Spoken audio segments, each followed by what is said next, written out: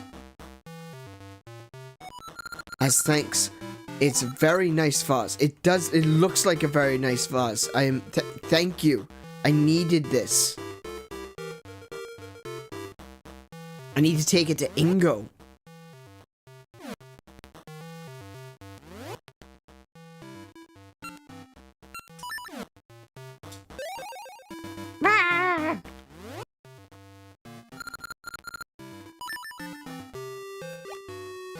Oh, nice. I get some back. Perfect. Oh, I kind of spoiled myself on something as well with this game. Something I'm actually really disappointed at. At some point, you do actually get the, wait, no, hang on. You do actually get the mermaid tail. That is so disappointing. Shoot that big Goron! No matter how often I ask, you won't give me his vase. I'd give my dinner for it. Fish! That vase. Give me that vase, please. I'm begging you. Sure. Yahoo! It goes right in my collection. In thanks, take my dinner. My last fish. You got a fish. It's market fresh. I thought he was just about to eat it. Are you gonna display the... Scram! Don't touch my vases! Ingo, you gonna put the vase on display? I'd love to see it. There it is! Ah, look at it! I like the Goron vase. Oh!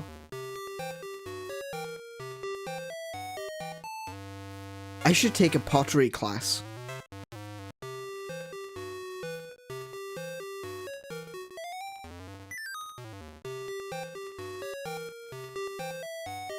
I should take a pottery class.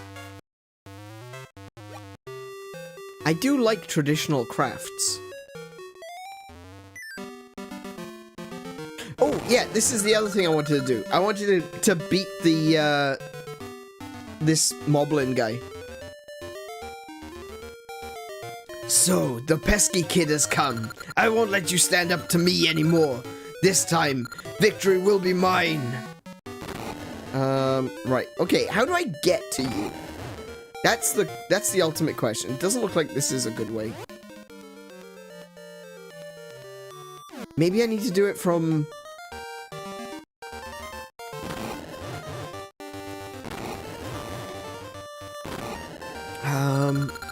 Yeah, shut up. Go away. You're annoying.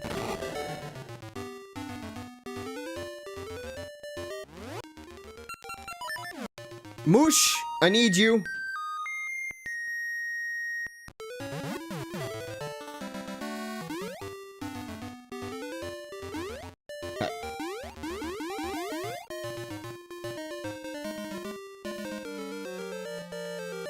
No, that's right. Ah, right, okay, yeah, I reckon this is the way we do it.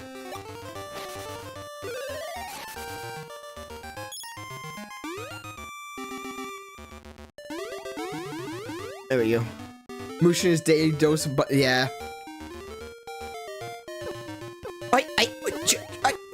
Do you mind? No, the levers, of course they don't mind. No, Moosh, get off. Good grief. There used to be, I don't know if it was necessarily an insult. I guess it was. When I was in high school, it'd be, people would say, like, oi mush. M-U-S-H, oi mush.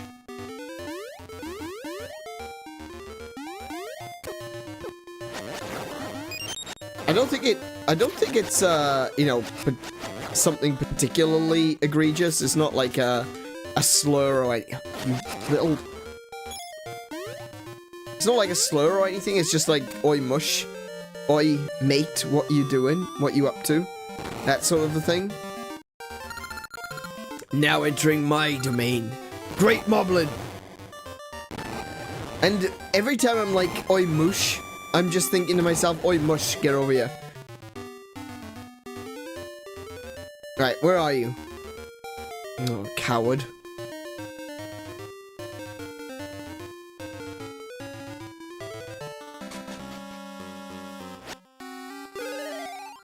See how great this Moblin really is.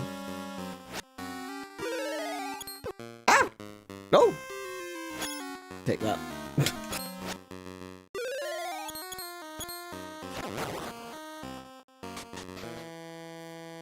Hi!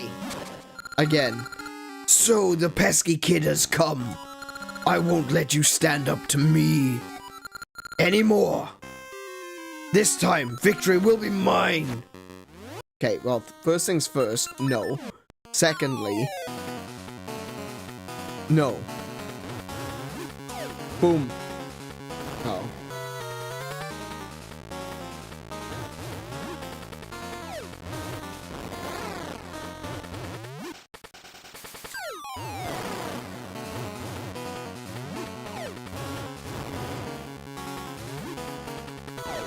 Oh, ow, that one got me.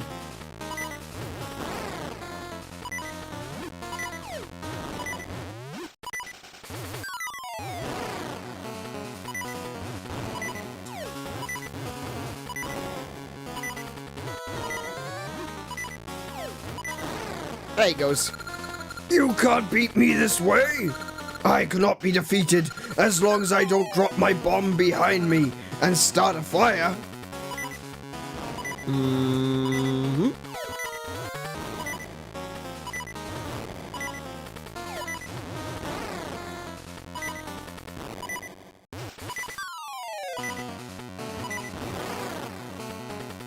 Nope, going down. Wait.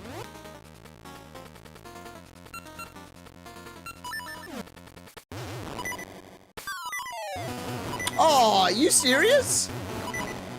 Oh, no, no. No.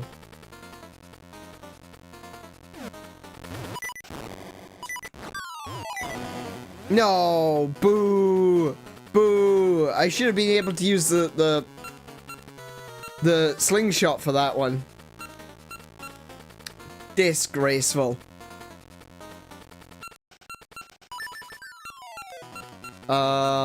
Yeah, trying to knock him, but no, I understand.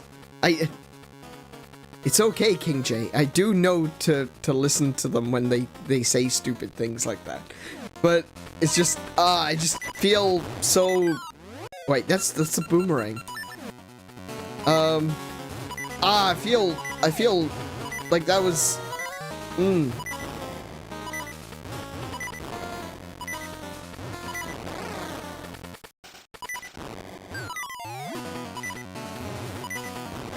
There he goes.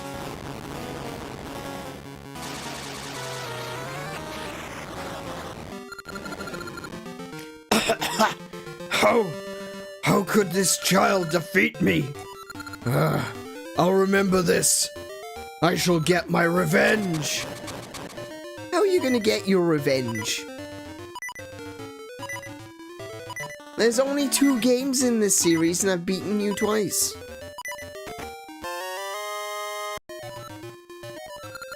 Collect 4, yeah, okay. Nice. And the beeping stopped. Bonus. Right, okay, so I've done... It's only 10 o'clock! I've still got another hour! I've done everything that I was planning to do today. I've still got an hour left.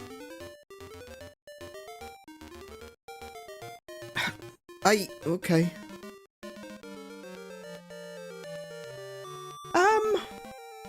I suppose I could go looking for Spectacles Lake, or Spectacle Pond, or whatever the hell it's called.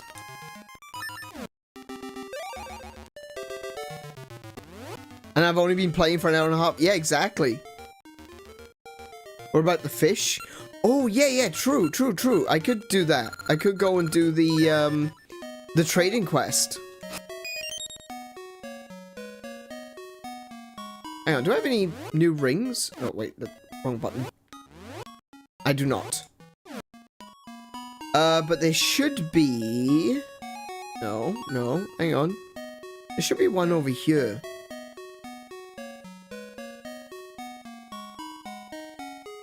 Yes, there we go.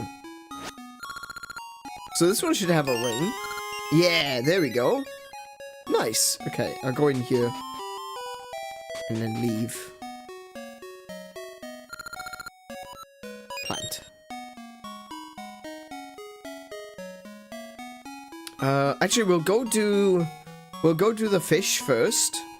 And then I'll get the second ring. And then go to see... Ooh, hello.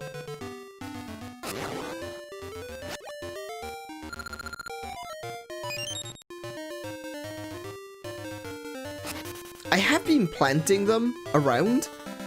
I just don't remember exactly where I've been planting them.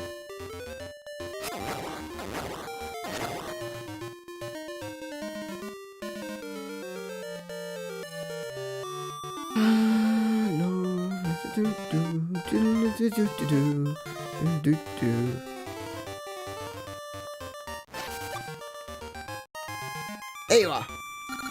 Look, no matter how much I call her, my precious mittens won't come down. If only I had her favorite treat, fish. Well, it's funny you should ask. Hey there, you have a fish. It's Mitten's favorite food. Is that for her? No. I don't have a fish. I just haven't had a shower in 3 days. Oh, thank you so much. Mittens. Here, Mittens.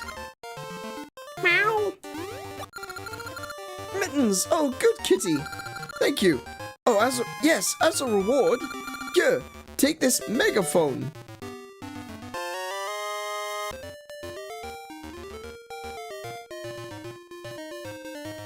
Okay.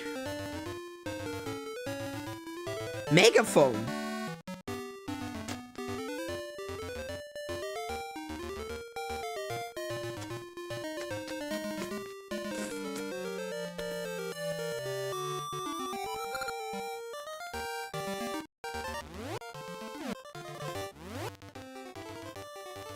That's still a key item. Okay. Do you know what? A megaphone would be pretty cool as an item in the game to take out Paul's voice. Because Paul's voice are weak to sound. Or they're supposed to be weak to sound. So if you had a megaphone, that would be pretty cool.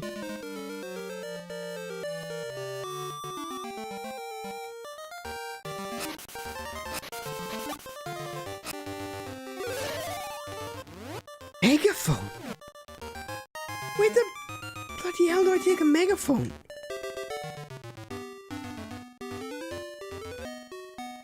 Oh, summertime. Oh, it's not ready yet. Okay. Alright, fine.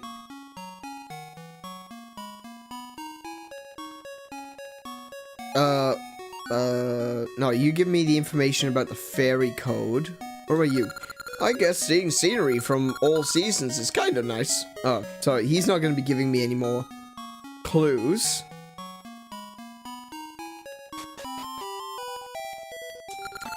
Do come in. Welcome to Vasu Jewelers. What can I do? Appraise. I've got one. It's 20 rupees. I see. I call this Maple's ring. Oh, I don't like the sound of that. Maple meetings increased. You have this one already. So I'll buy it for 30 rupees. Ah, thank you for, giving me back the money which I already gave to you. Rings do nothing unless worn. Righto. Sure thing, mate.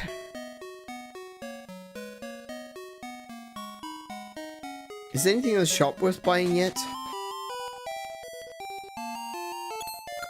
I'm sorry, sir. You cannot enter here without a member's card. Are you curious? What's back there is a secret. I have a sword. That usually allows me to get into places I'm not supposed to. Alright. I see I cannot threaten him.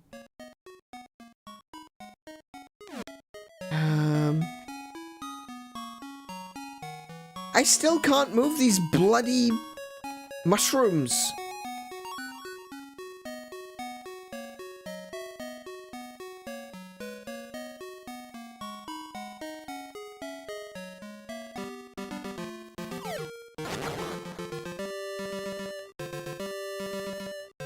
I just want to check something. I just want to check. No. Okay. I was trying to see if there's a way to go to... I can swim.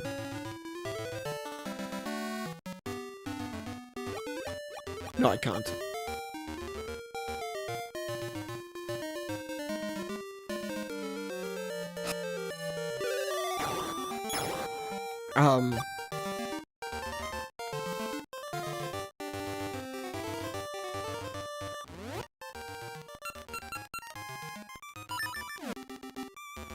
Oh, I can't shoot this diagonally? That sucks. Okay. Oh, wait, I don't need to. Oh! The Black Beast rests here. The Black Beast of Bodmin Moor. It's real.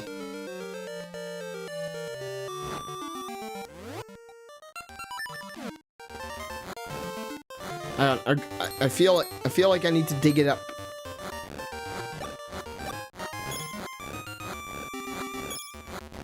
I need to find the Black Beast of Bodmin.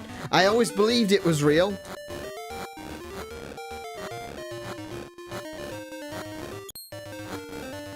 I think they lied to me.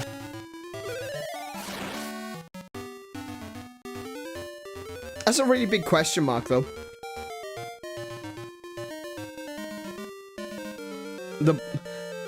There's two possibilities. It's either the Black Beast of Bodmin Moor, or it's the Black Beast of I'm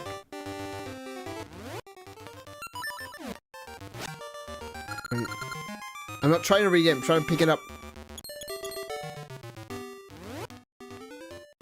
How did I do it before? Oh wait, it's cause it's on the wrong. There we go.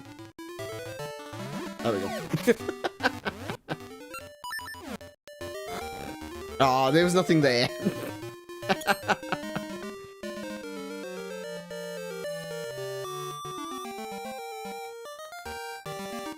Okay. The Black Beast rests there. I don't know what that alludes to just yet, but I'm sure we'll figure out eventually. Let me put the boomerang back on. Go. Okay, so I can't swim in the sea, apparently. So I guess I'll just continue looking. Wait. Hero's Cave. This is the Hero's Cave. Continue on if you trust your skills. I do. I probably don't have everything that I need, but I'm willing to give it a look.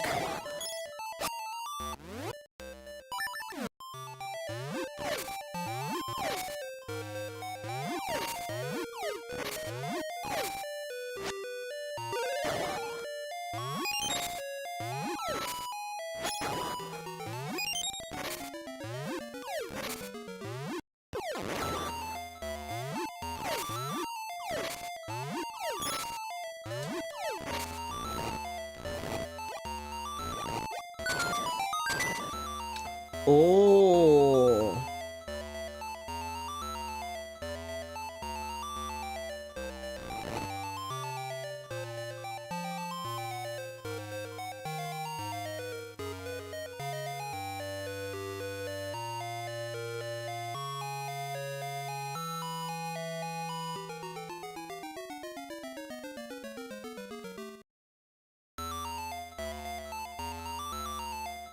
How does that help me? I don't think it does.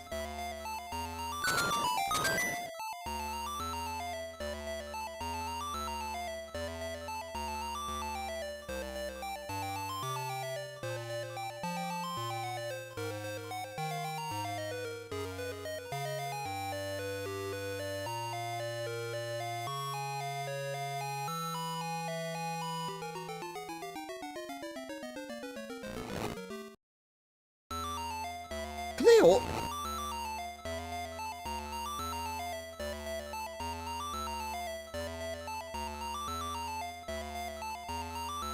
Hang on.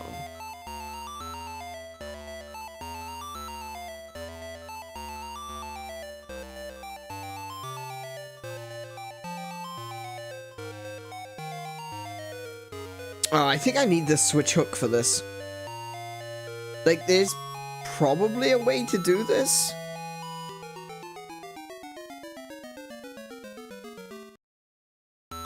No, I don't... It...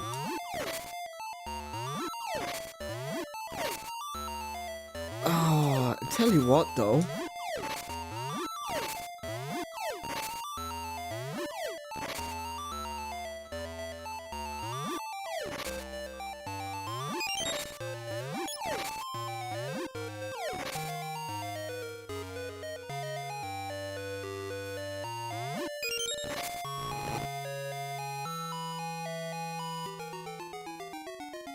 What's the benefit of this?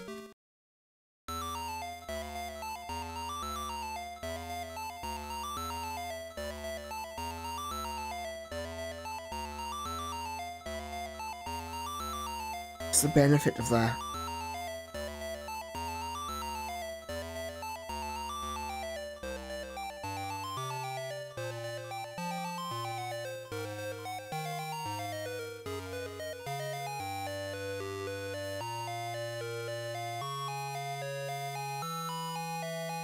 I feel like there's a...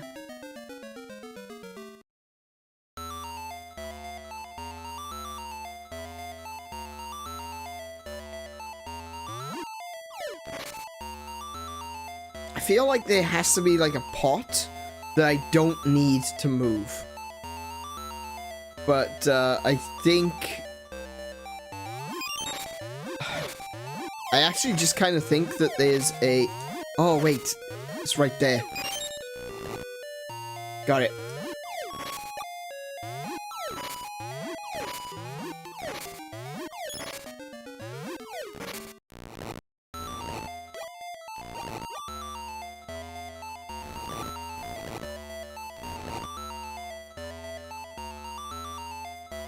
Oh.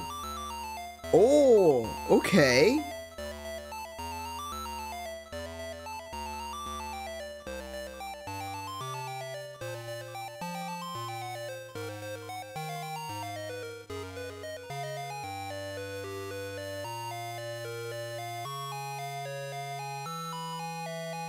Oh, right, okay. Interesting.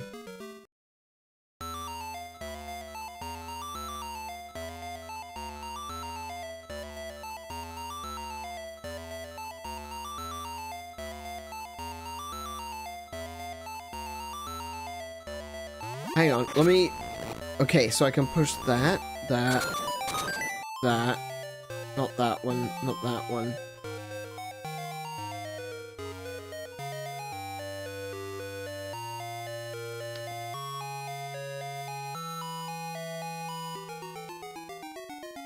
Can I move any of these?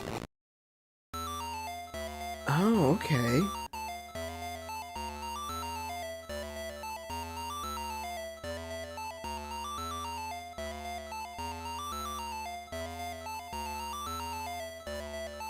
That's interesting, because that's not the direction I thought that I'd end up going. Okay. Wow, this is a really tough puzzle.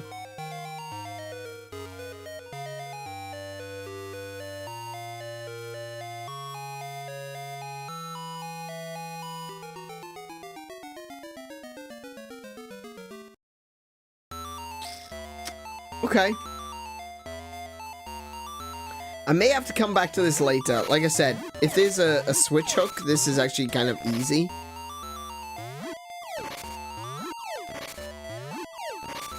So if I go, hang on, if I do this.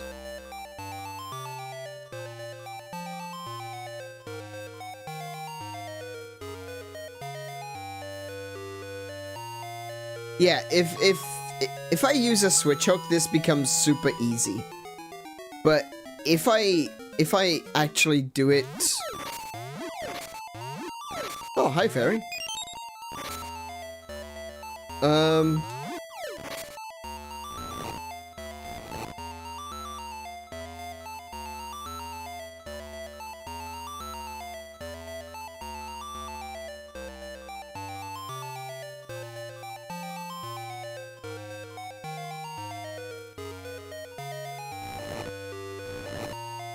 Because if I put this in there... Unless I can move these, I'm not going to be able to push it downwards. For some reason, I can open that up and this up. Which doesn't really give me... room to push this? Oh, I've gone and screwed it now, haven't I? So it can't be that.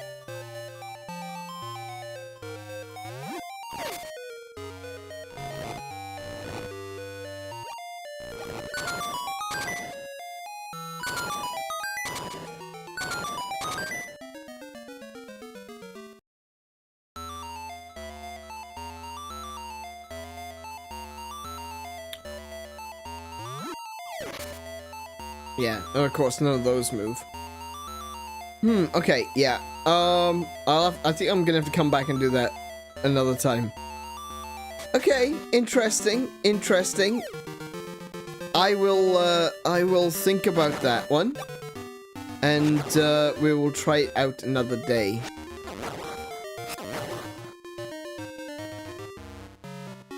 Oh, here she is. Again. Ah, she doesn't have it this time. No fair.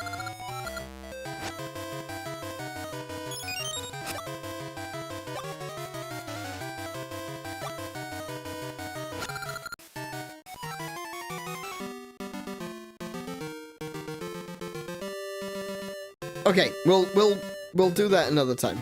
We'll figure it out. Foreign village, no. I'm looking for Spectacle Lake. It's not Spectacle Lake. What does the megaphone's description say? Used to shout loudly.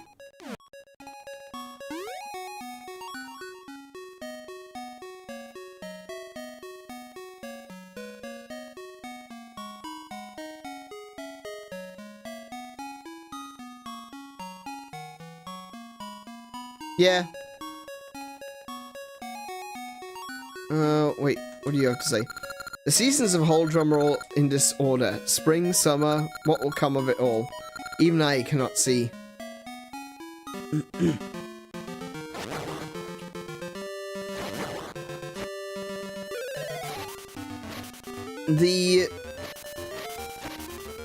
I know that the guy up here, the windmill guy, he's looking for oil.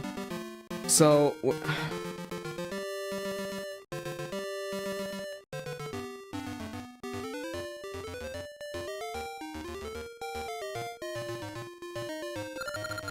This is Samasa Desert. Okay, no, it's not that way.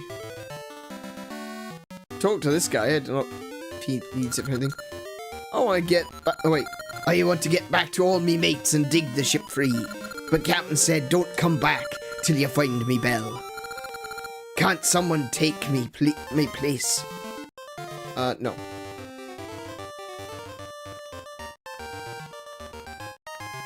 Don't forget to subscribe and ring that bell. Hey! Hey!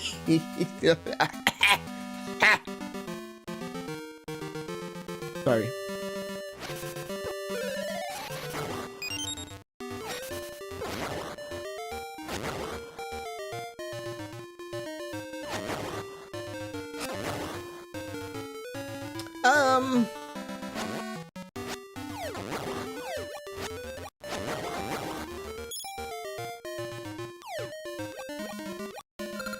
Winter Forest Horn Village. Okay.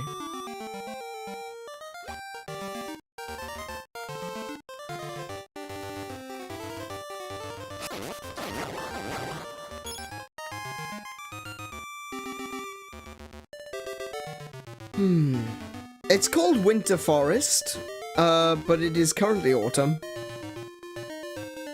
Now it is summer.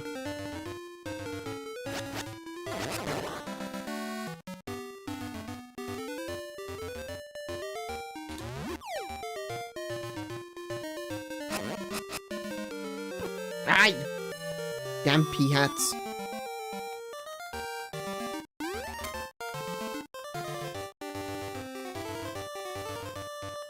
Oh, yeah. Wait, no, that one.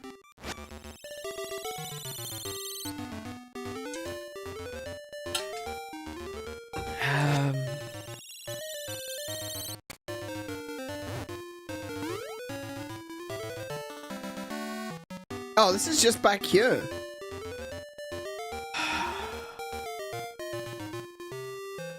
What about you? What's an essence? What's darkness? What's an evil king? It's so hard. Wow. The city is so quiet lately. What happened? Do you want my megaphone? You can make it loud if you want. Have you seen my husband? I knew he'd like you. That's a little bit creepy. You! He got scared and ran off.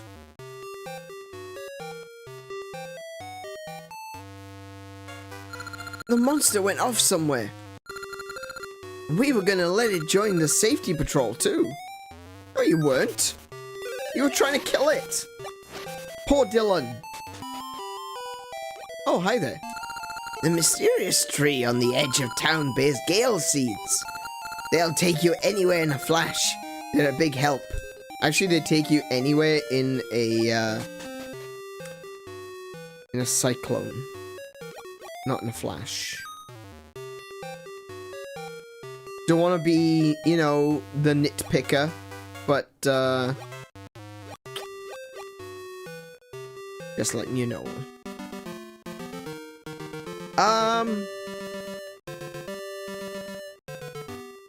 Oh, I know. I remember. I remember everything! I remember everything like it was only yesterday.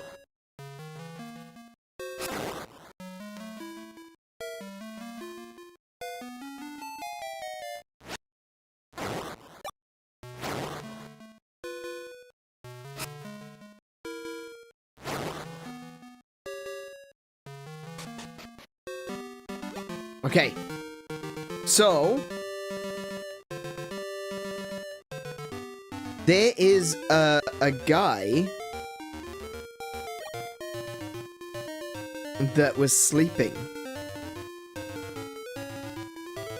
I don't have to give him the...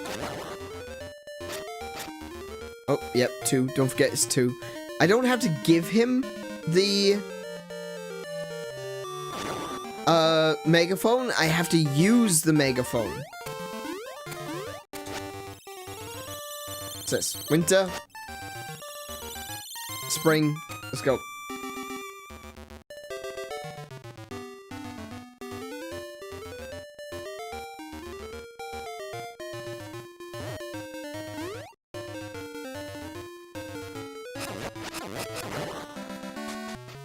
And that's how I get the mushroom for the witch. The snow, it blocks the... He doesn't seem to hear you. Wake him up with the megaphone? Yes. Hey, wait, what now? This won't do. I slept clean through the winter. Now I can't get to the summit. Oh, well. I'll go back home to Marlon. I'll take that megaphone if you don't need it. Have a mushroom instead. Smells weird. Okay, off you go. Oh, you know, sounds to that effect from our Creator of Time. It's a ring? Oh, I was hoping it'd be something better than a ring. Okay, so what did you give me? The mushroom. So, I can now go...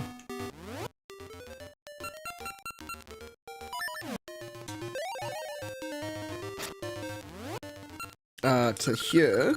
To the Sunken City. Right. A mushroom from Mario. Oh, it was a mushroom from Mario, wasn't it?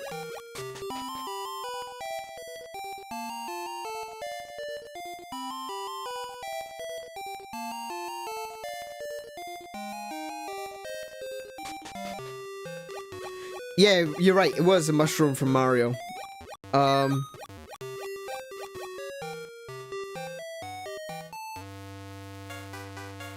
Now I need to get up to there. Oh, yes. That's how. I need it to be... winter.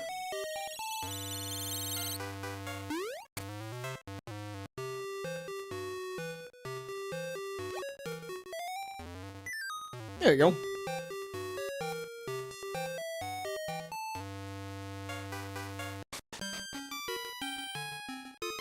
Right, now I give the witch the mushroom. If Maple were here, I'd send her to Mount Coco for mushrooms. But since she hasn't come back, I can't make my magic potion. That scent. You've got a mushroom. No, I just haven't had a shower in 3 days. I'll trade my wooden bird. How about it? Okay. I know what the wooden bird is for. Wooden bird. It looks real. I can finally make my magic potion. Guess I'll open the shop soon. Okay, so I'm gonna leave and go back in. And there's soon. Yeah, I'm grabbing this. Thank you. Magic potion, 300 rupees each. That's Syrup's magic ointment. Works great when your hearts run out.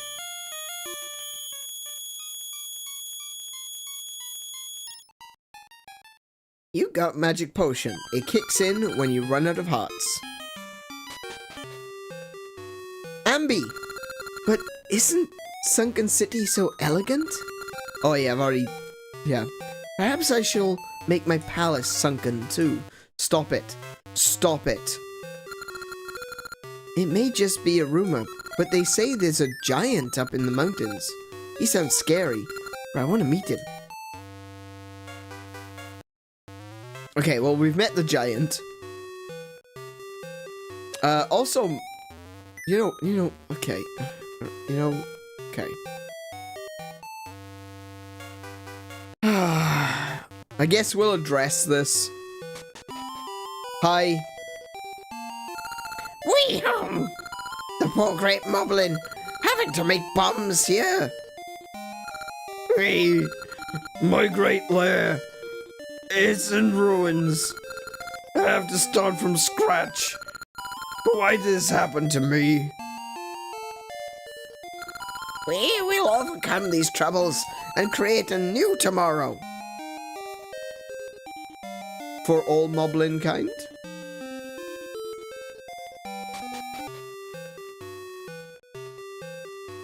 That is a... Yeah. Okay. That's a thing that happened. That's a house in the Sunken City. It's a thing.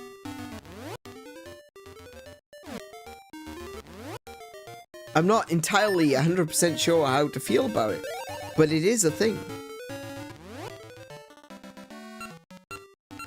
You don't understand, chat.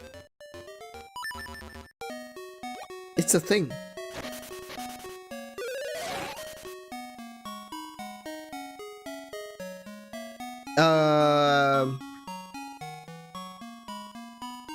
You!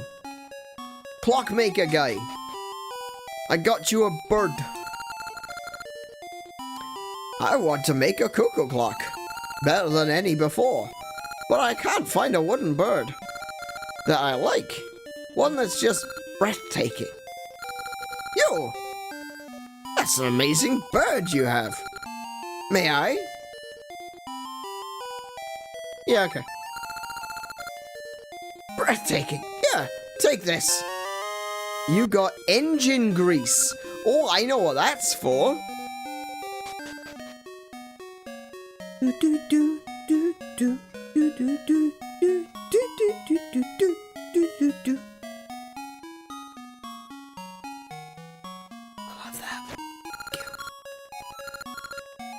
What's inside? A potion was in.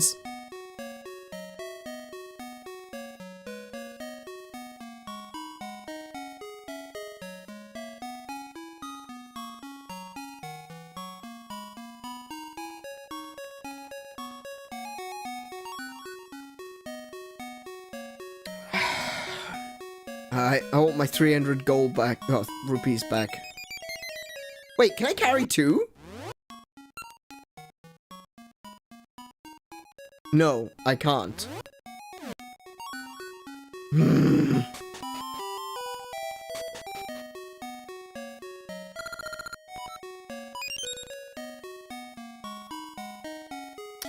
I'm not happy about that.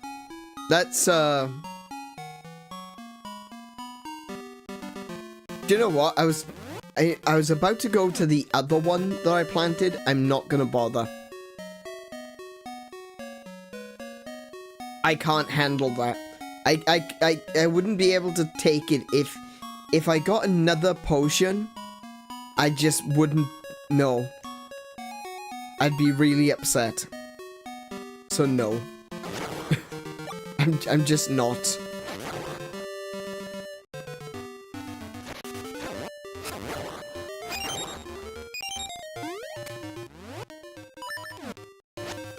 Okay, winter.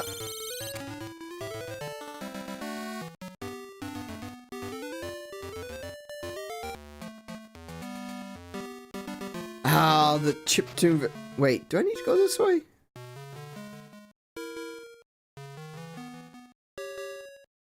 No, I didn't need to go this way. Oh. Never mind, I could just jump down here. But yes, we've got that wonderful chiptune version of the Song of Storms. Oh, what a beautiful rendition. Go around, if I could just oil it, it would go around more quickly. Engine grease. That make it go quickly? Sure, why not? Really? Take my phonograph.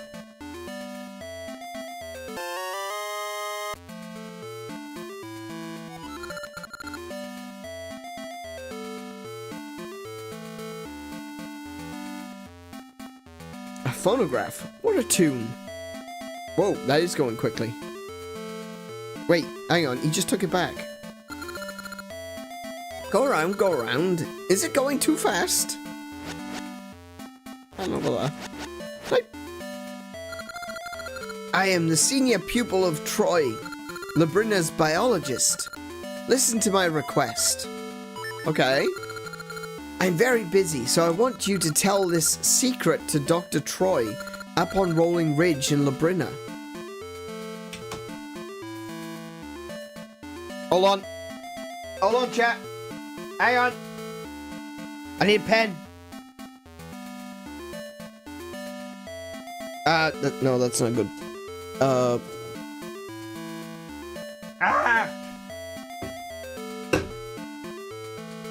It is. Okay. Alright. Dr. Troy. Rolling Ridge.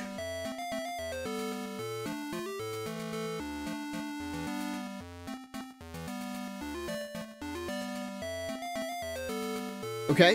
What's the secret? Yes. This is it. Right arrow. Question mark. Ampersand. Dollar bills. And a B.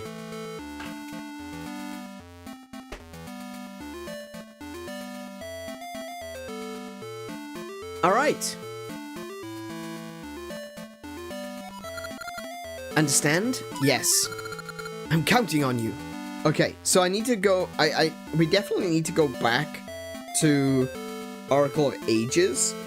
Because there's probably going to be a bunch of these secrets in Ages too. Windmill Guy's a magician. He just pulled another phonograph out of nowhere. He's got bottomless pockets. Do you remember the old Legend of Zelda cartoon? So in that cartoon, Link had a satchel, a little bag that he hung on his belt, which had bottomless pockets. And he could always pull out the item that he wanted at the time, and he could put stuff into it. And every time he put stuff into it, you could see it shrink and go into his pockets. So even though that series isn't really canon to, you know, the continuity of the games, the concept does exist in Zelda lore that bottomless pockets are a thing.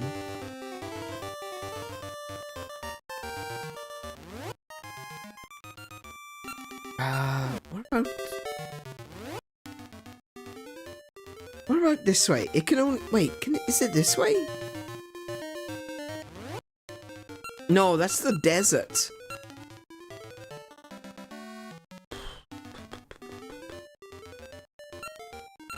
The only other place it could be is, like, up here.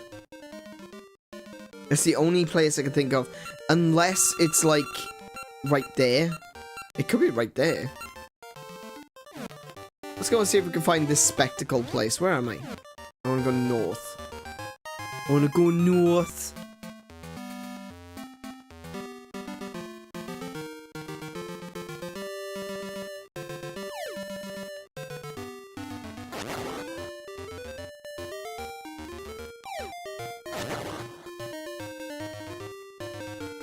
What does it say? Ah! I know I've already checked this one. Winter Forest and Horon Village. Okay, that's not the way I want to go. This is really not the place I want to go.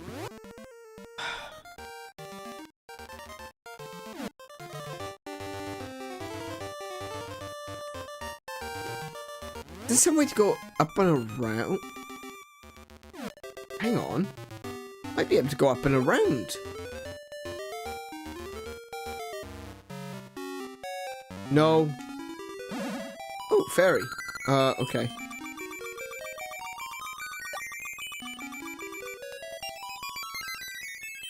Wasn't it Lake Glass? No. It was called Glass's Lake or something like that. I know what they're referring to. It's like it's because there's always usually in Zelda games there's a location called Spectacle Rock. And that's what it's referring to. Oh, I've already got the thing. Okay.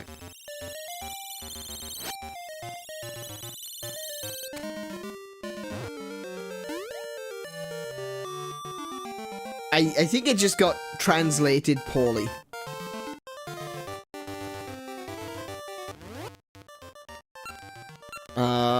Oi! Mush!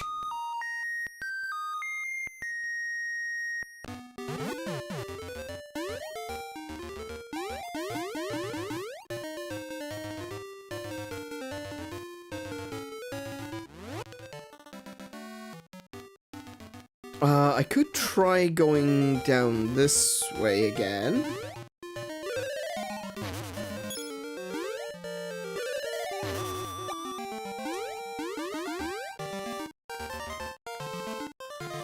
Wait, oh.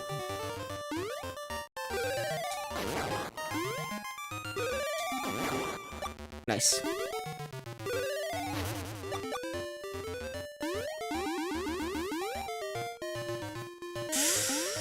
Ooh, now, okay. Hang on, I haven't been this way yet.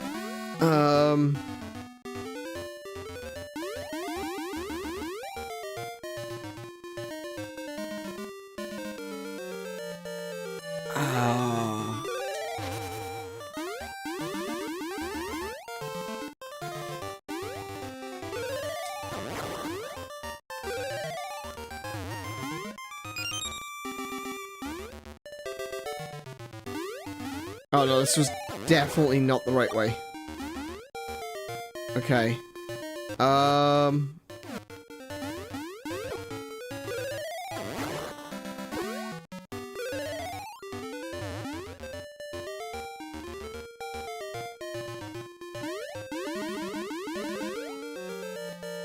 Oh, wait.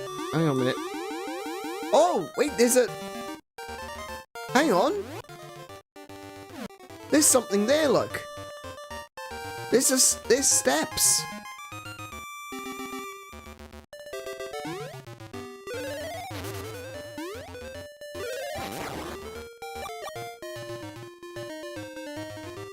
Oh, I can't reach it from this side, though. Because I can't... Oh, wait, yes, I can. Hang on. No, I can't. No, I can't. Some of them you can reach because I've got the slingshot now. But there's still a lot which are, like, around corners.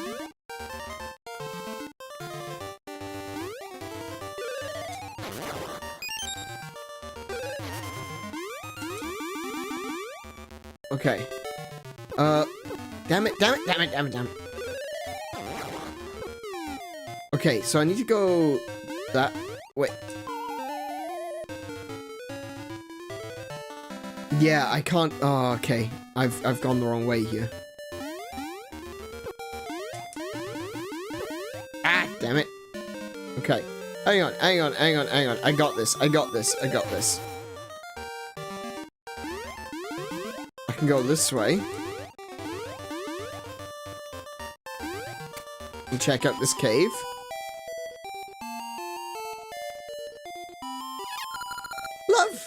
Love the seed. What a great song. Don't you agree? Sure. Here's a human I understand. Let me fill your satchel for you. What? Did he? I like this guy. He can live.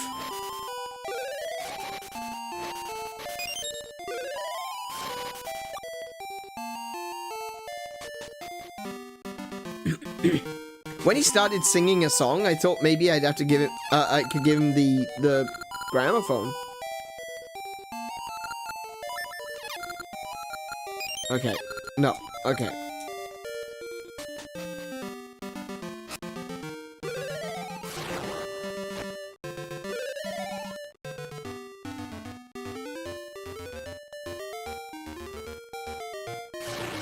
Oh.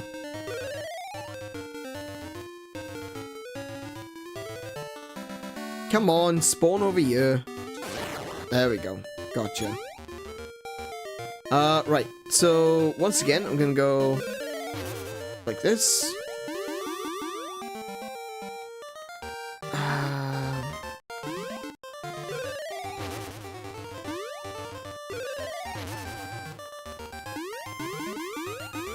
Okay, let's see. I think I want to go this way. Ooh, fairy. Thank you.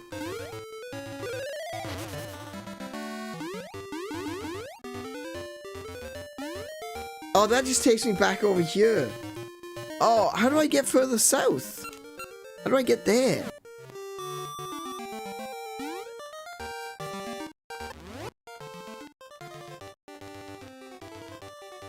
Oh, I bet you I go around this way. Okay, that's fine. Alright, thanks, Moosh. I'll just take that. Off I go. Yeah, we'll go back to Horon Village. Moosh is cooperating today? Yeah, I think I've kind of figured out what I was doing wrong, I guess. I was reading people's instructions on how to use Moosh, and the implication was you, like, press it. I didn't mean to do that.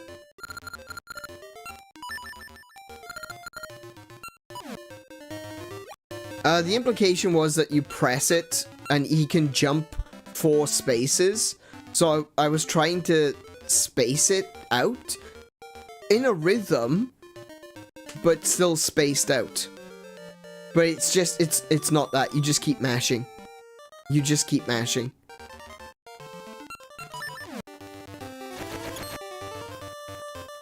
Okay, so there's this one here.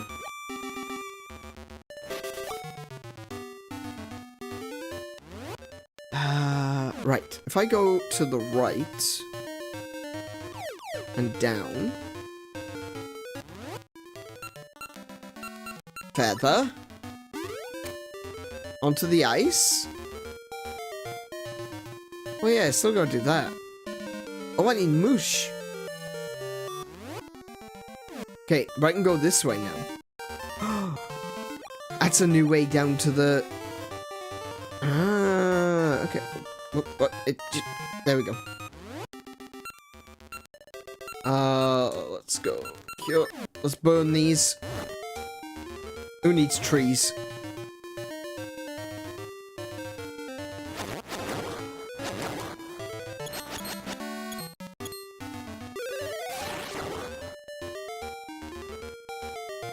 Okay, what? Okay, I'm in the place that I want to be. Why do I want to be here? No idea. It's just somewhere that I haven't been before. So.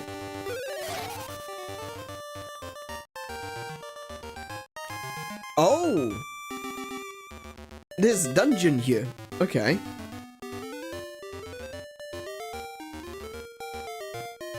Right, and that's the way to...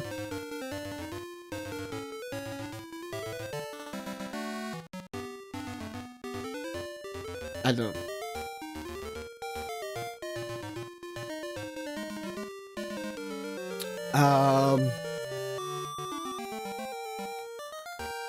Maybe there's something in the water when it's not winter? I don't know.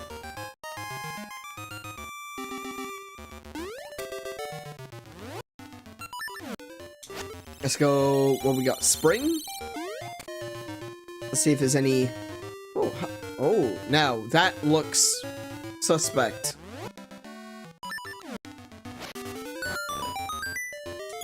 Okay, it wasn't that suspect.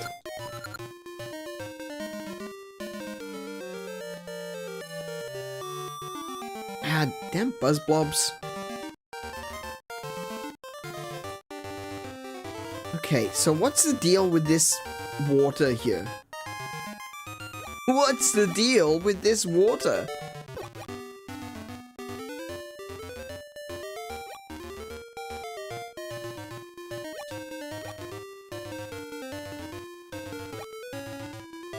Nothing. Nothing is the deal with this water. It's just water.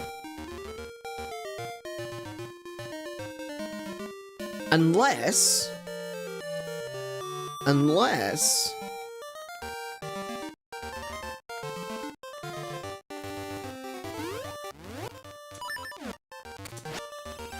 the water disappears in summer. Which I think it does. It does. It dries up in summer. That's the one. And look, there's a rock over here. Nice, okay. Oh.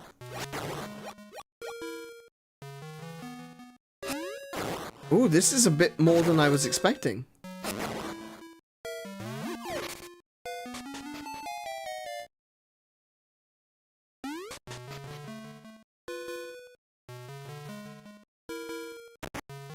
It's a piece of heart. Oh, that's a good... Oh, yeah, no, that's a great find. Oh, I'm really happy with that.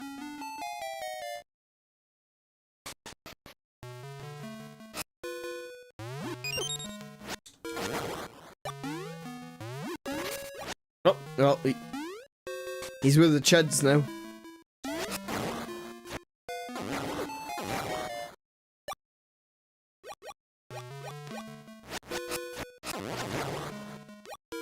Come here. Come here. Come here.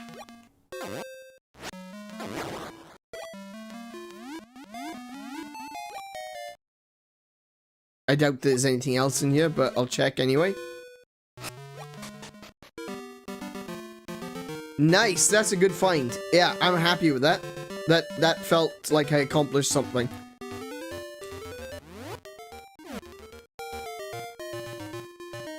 Also, I want to use that... Oh, hello.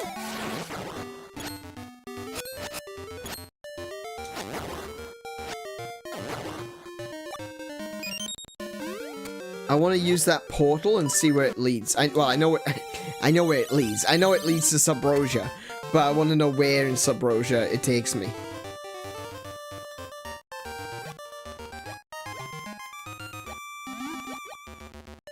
What does it say? Rock mushrooms, petrifungus. Pick in fall only.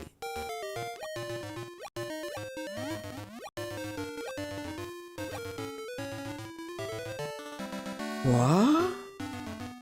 Are you serious? Oh, I can't make it fall. I can only make it summer and spring. Okay. And winter, obviously.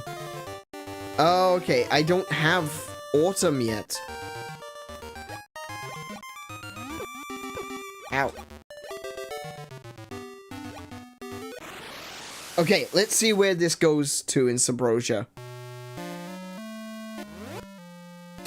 I have not been here before.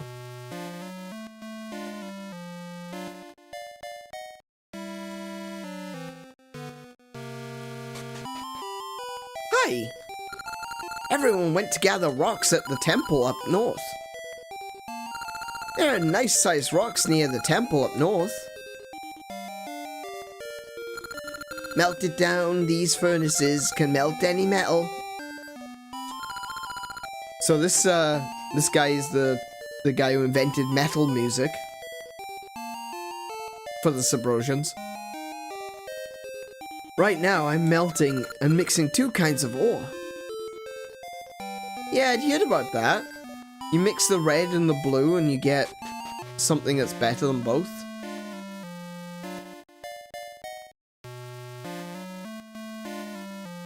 Oh, it's a little house. Do you sell signs, perchance?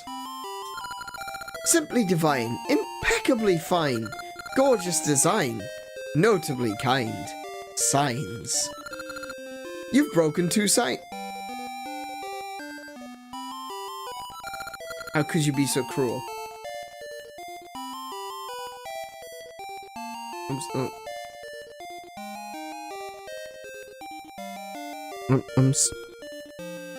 I'm sorry.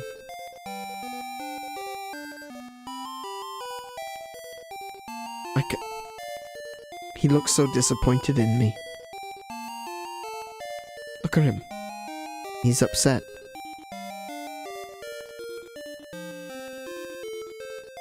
I let him down, Chad. Oh well.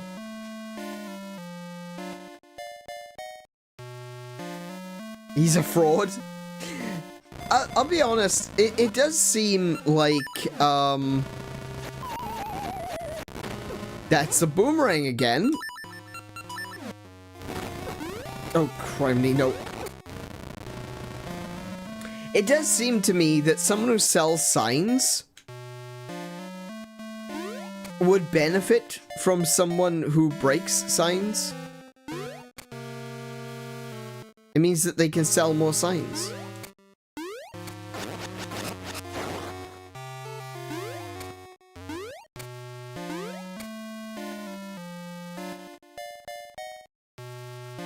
Oh, I don't like this.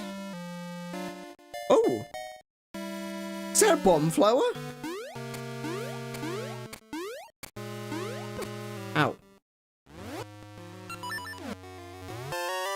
You you got a bomb flower. Handle it with care.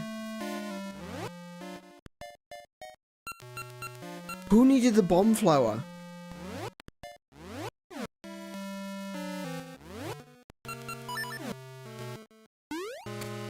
Oh, someone specific.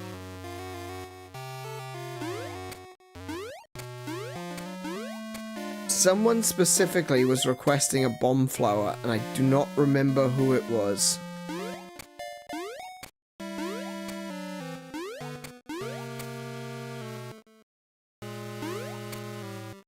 I remember they said, if only I had... Oh, it's the guys at the temple! No, this is the wrong way.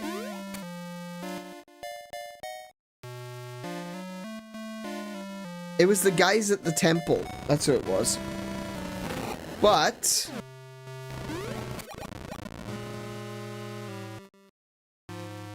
it is 11 o'clock. Furnaces. Can I get moosh down here? Oh no, I need the hook shot.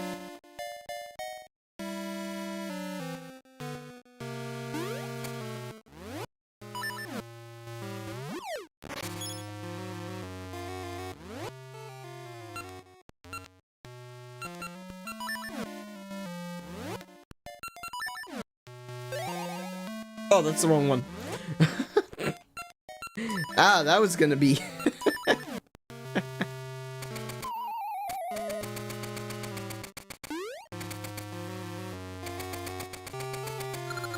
Rumors tell of a precious red ore and blue ore. If you mix the two, you get unbelievably hard ore. It's a secret. Yeah, I don't have the red or the blue ore. Well, I have ores. The, Do you know what? We'll do this. We'll do this next time, I think. Right? We'll save it right here.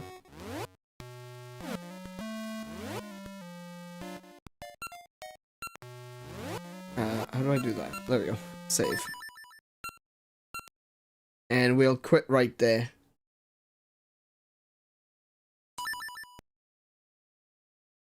I'll take us back over to chatting.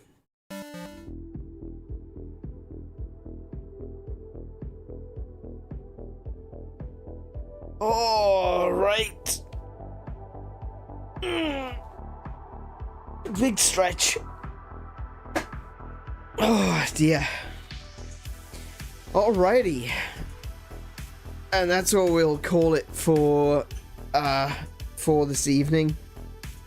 I'm being a little bit Johnny on the spot, you know, immediately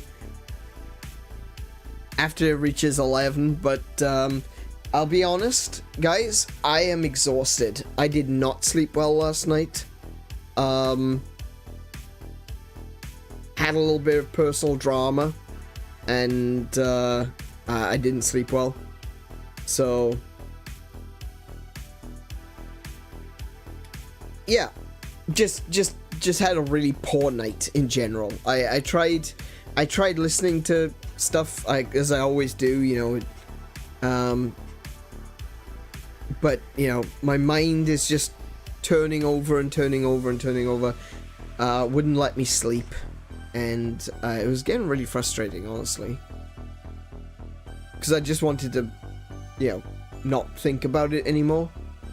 And yeah, just had difficulty sleeping because of that nonsense. But that's fine, it's not a big deal. Tonight I will be doing... I'll be catching up on some of the stuff that I've missed. You may have noticed that I haven't been putting the chapters into streams recently. That's not good. I really should be doing that. You're looking forward to bed? You badly need brain rest? Yeah, I feel the same way, but I really don't want to go to sleep right now. Like, if I could sleep 2 short stints, right? If I could sleep for like 4 hours and then 4 hours now and 4 hours later, I would prefer to do that 2 short sleeps instead of 1 long sleep. Unfortunately, I do not work like that. From, you know, what we have seen, what we have witnessed, even in this past week. Last Saturday, I got out of bed and I was just so tired. And I don't know why. And I just lay down watching YouTube for the day, just thinking to myself, you know what? Screw it. Today's a day off. I'm gonna have a day off. I'm just gonna relax and just chill and watch YouTube and just be me. You know, just be me on the couch for the day, you know? Be a couch potato. I fell asleep. I slept for about 6 or 7 hours the night before. I got up, lay down on the couch, and then slept all day. I think no, that wasn't, was that Saturday? No, that was Sunday, wasn't it? I think that was Sunday. Or was it Saturday? I don't remember. I was asleep. I think that was Sunday. No, that was Sunday.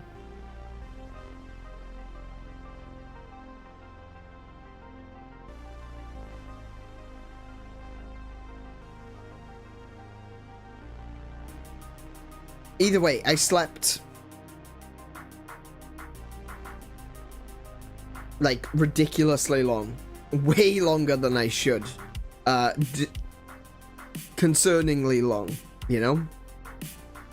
It's now gone from I can't sleep, because I used to be a really terrible insomniac. And to the extent that, you know, I used to go days without sleep. Now I feel like I'm sleeping way too much.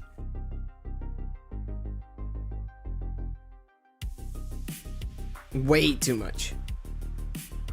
If I go to bed at a reasonable hour, which for me is about like 4 or 5 in the morning,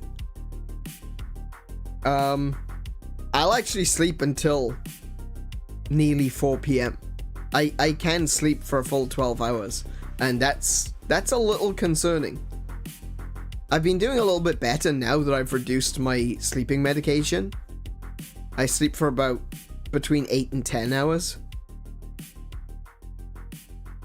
But it does feel like on this medication I just sleep a lot.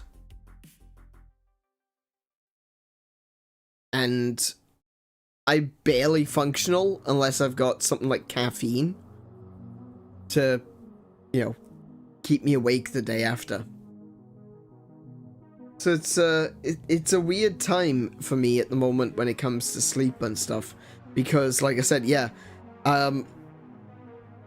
I've just not been staying on top of things I need to do.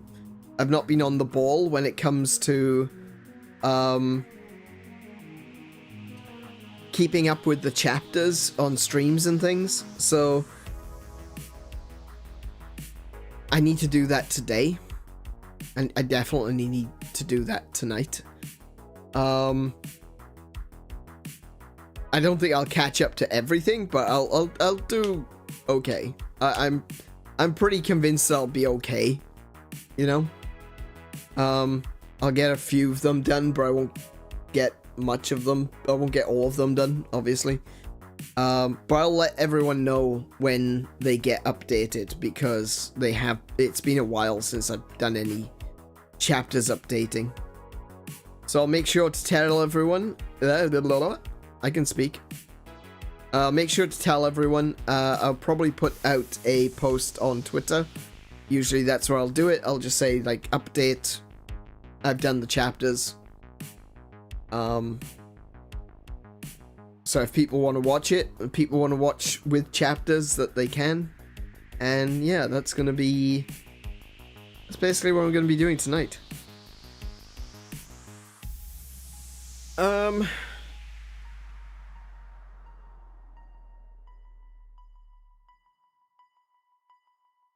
Bit of a slow night tonight, I think it has been. I think it's just one of those days, though. I actually don't mind it, honestly. I know, like, the old me would be panicking. It's like, oh, no one cares. No one cares. Especially after, you know, already having a bit of a bad day regarding personal drama. The last thing I would want is a stream that there's no one in. But actually, I didn't mind it. I didn't mind it being a little bit slower today because, yeah, it's just been kind of rough. It's good to kind of be a bit more chill with the stream, to be honest. Not have to struggle to keep up with chat. That is a benefit, I suppose, of a quieter day. It's not so much of a struggle to keep up with. Yeah, low energy is sometimes the right energy, and that's currently where I'm at. Just feeling a little bit down, a little bit low, a little bit slow. And I even drunk I've drunk my gamer subs today. It's it just doesn't seem to be hitting it, you know?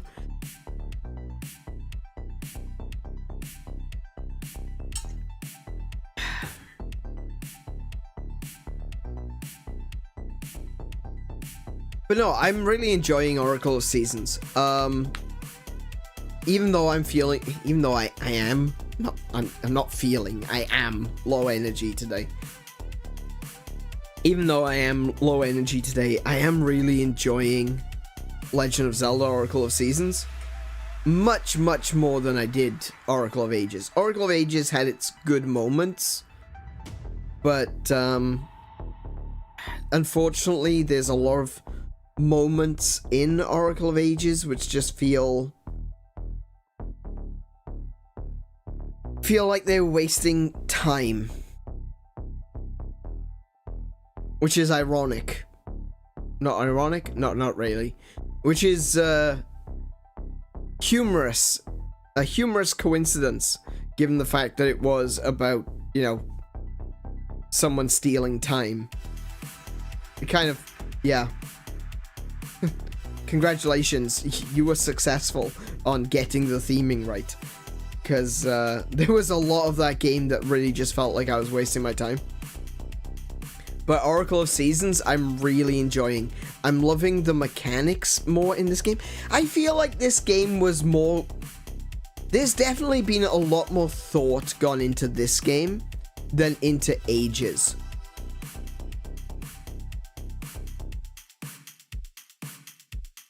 I'm sure some people are going to disagree with that, but I really feel like there's more going on here. Like, this was the game that they made, and Oracle of Ages was a bunch of leftover scraps that they cobbled together and tried to make a game out of it. You know? Yeah, Seasons is way better. Yeah, I really like Seasons. I didn't like Oracle of Ages. Like I said, there's some good moments. There's some nice puzzles. There's some interesting... The story is interesting. I like the fact that you've got this secondary character in Richard who's running around with you. That's really cool. All of that is really cool. I like that. Sadly, just the dungeons were kind of lame. And, like, there's nothing about Oracle of Ages that particularly stands out to me. no more than any other Zelda game. Like, there's the Zora location. I really like Zora's Domain. I've always liked Zora's Domain. Well, since Ocarina of Time.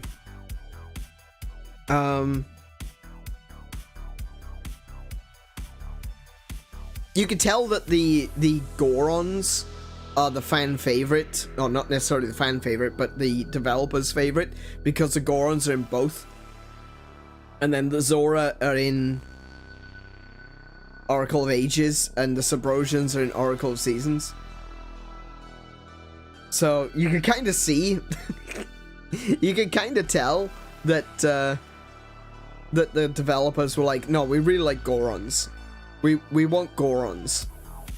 Gorons are going to be in both.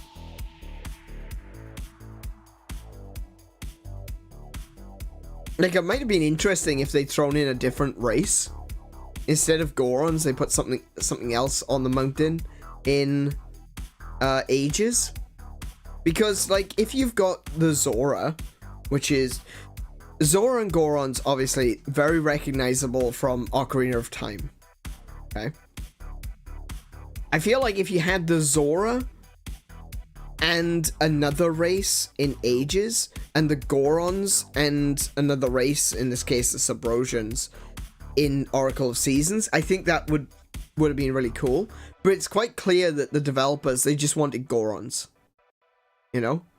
And that's cool too.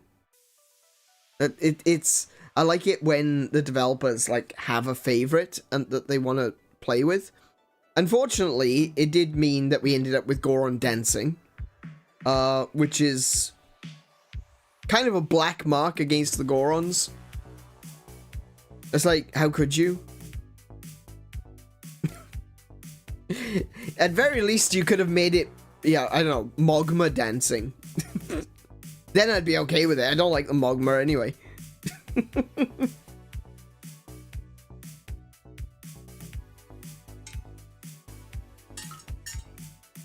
But yeah, you know, if they, I think that could have been an interesting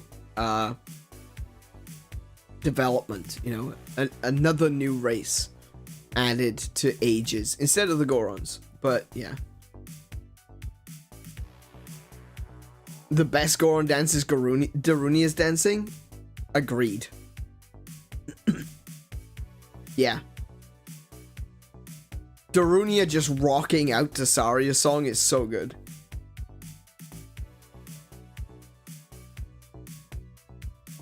I continue to have a love-hate attitude towards the Gorons. Oh, yeah? I don't know. I've always liked the...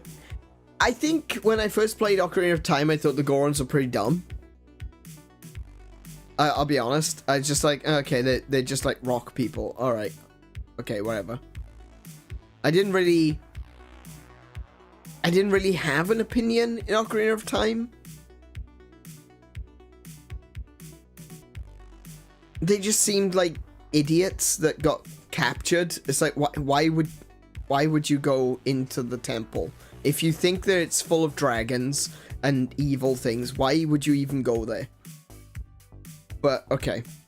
Also, the fact that they say that they are starving because they're running out of rocks. It's like, you live in a mountain!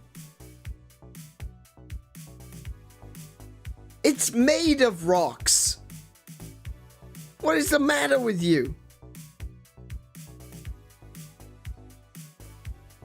At very least in Breath of the Wild and Tears of the Kingdom, like it's more better explained, you know, that it's a particular type of rock. But in Ocarina of Time, they just seemed like really dumb and easily led.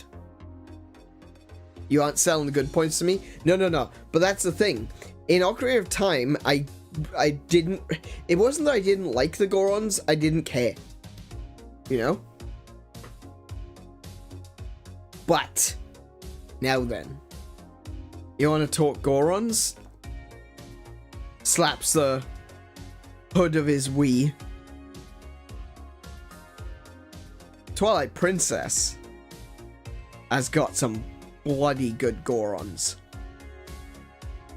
That's got some of the best Goron side quests and stuff. ever. Twilight Princess. That's where your Gorons are, right? You got your Gorons that are actually fighting. Like they are legitimately, you know, they have made a declaration that humans are not allowed to go into Goron territory because the humans, or they're under the impression that the humans were nefarious. You know, they were doing nefarious things to the Gorons.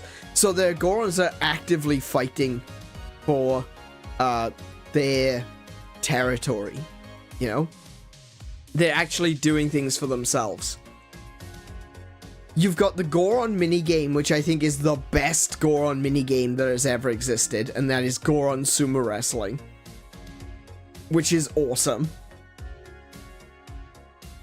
And you find, like, throughout the story... No, actually, I'm not going to say anything. I know we've already played it. We played it back on... we played it on Twitch back in 2021. But I do want to play Twilight Princess again. So, I'm not going to go into it. But yeah, there's some really cool story stuff regarding the sumo wrestling, which is good. And then there's the champion of the Gorons. The champion of the Gorons goes into the fire temple to try to figure out what's going on. Try to figure out why Death Mountain is active. Why it's suddenly become an active volcano. And he basically gets turned into a Balrog.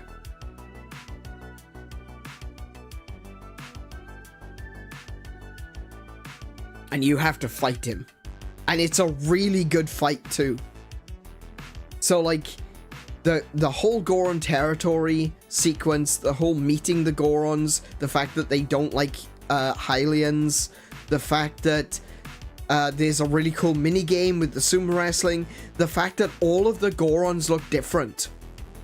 There's some generic Gorons, but like all of the elders look different. Because they've all been designed individually and independently to give them character. It's a little uncomfortable looking at the saggy rock nipples, but it's still, you know, it's still cool to see all these different designs. Like I said, probably one of the best fire dungeons. Probably one of the coolest fire bosses. And then after that, the Gorons are just being like super chill and hanging out in the hot springs. And they're just being chill about it. You know? This character, this day-to-day life of these Gorons in Twilight Princess. And it just makes it feel so much more real. I think that Oracle of Ages and Seasons, when it comes to the Gorons, have probably done the best that they could. Except for the dancing. The dancing was terrible. But I think they've done the best that they could in making the Gorons feel like they've got a lot going on. Right? Because you can't really have a... It's hard to do socialization when you've got such limited sprites. It's hard to do different designs for Gorons when you've got such limited sprites. There's only so much you can get away with, given the fact that it's a Game Boy game. But I feel like what they've done, the explanation that Gorons like to play games, that Gorons like to dance, stuff like that, I think that's a good way of showing the Goron society. And honestly, I think Seasons probably drops the ball a little bit, only because there are Gorons, just not many Gorons, you know? There's no caves being... That's the thing. In Oracle of Ages, you see the caves being dug. As you're going from place to place in Rolling Ridge, a Goron will run up to you and say, oh, I just finished building a tunnel. Come and check this out. You know? So you're seeing this development of Goron society as it's happening, which I thought was really cool. That's probably one of the highlights of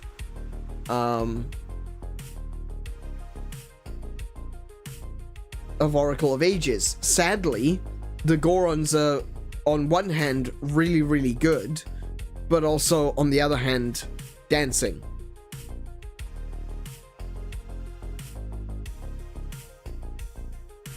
I think I would like to see more Gorons in seasons. I don't think we're going to. We've got Big Goron and we got that Lonely Goron. And there's a few inside a cave, but that's about it. We're not really seeing anything of Goron society. But no, Twilight Princess, best Gorons. Without question, best Gorons. Even like Breath of the Wild, Tears of the Kingdom, no. Twilight Princess. There's so much love and attention that has gone into the Gorons in Twilight Princess. I really like it. I really think that's the best.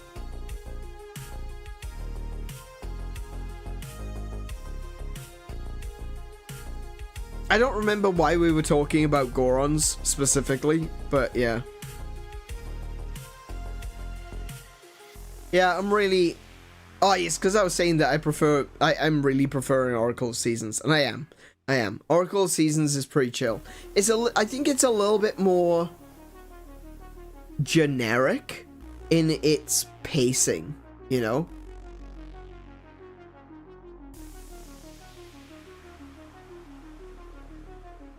We got there comparing seasons to ages. Yeah, that's right. I think that Seasons is a little generic in its pacing, whereas Ages had the really cool storytelling mechanic of having Richard. But sometimes a more straightforward going from point... Oh, Ralph, sorry, not Richard. Richard is the... Yeah. Ralph. Sorry.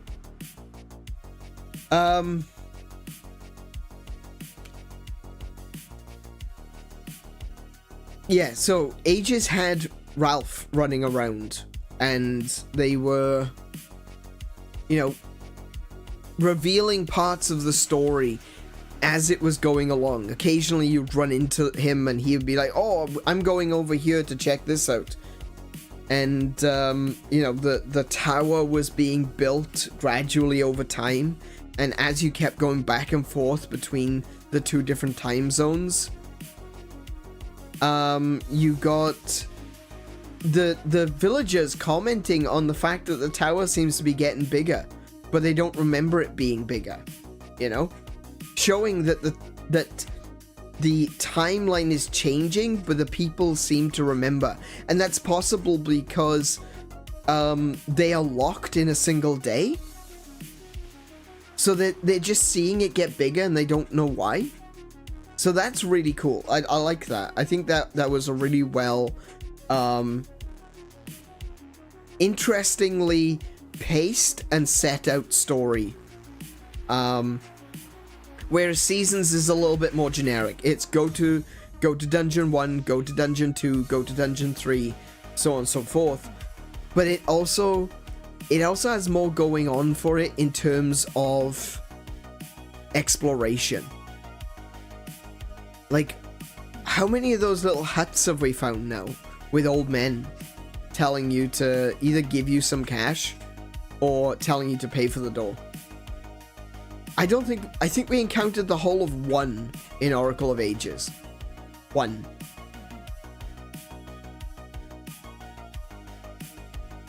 But in Seasons, we're encountering them. There's more reason to explore. I feel like I am discovering things as I go through Oracle of Seasons.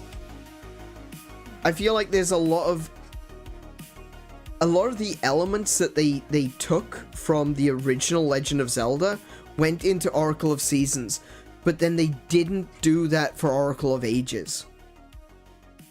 So Oracle of Seasons feel like it's got more going on. It feels more full. It feels like there's more things to discover, better exploration, whereas Oracle of Ages didn't have any of that, really. It was, oh, here's a cave with a chest in it. Okay. I guess. Thank you. Thank you for the gashonet. Thank you for the ring. Alright, moving on. I wasn't given a reason to be excited about it. It's like, oh, there's a dude here, you know? Yeah, I think that's right, Kiko. I think that's about right. Ages does have, it's not just a deeper story, but it's got a more complex story. I don't mean that as like complicated, I mean complex. The way it's told and the fact that it's being told across 2 different time zones is really interesting. You know, it's a fun discovery of the story, whereas Seasons is a fun discovery of the world. If that makes sense? I think that makes sense. I think that's what I'm trying to get to. Ages was a fun discovery of the story. Seasons is a fun discovery of the world.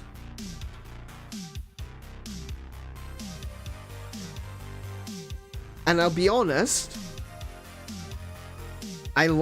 don't get me wrong, I do like games with a linear story. I don't think that's I know that people use the term linear these days to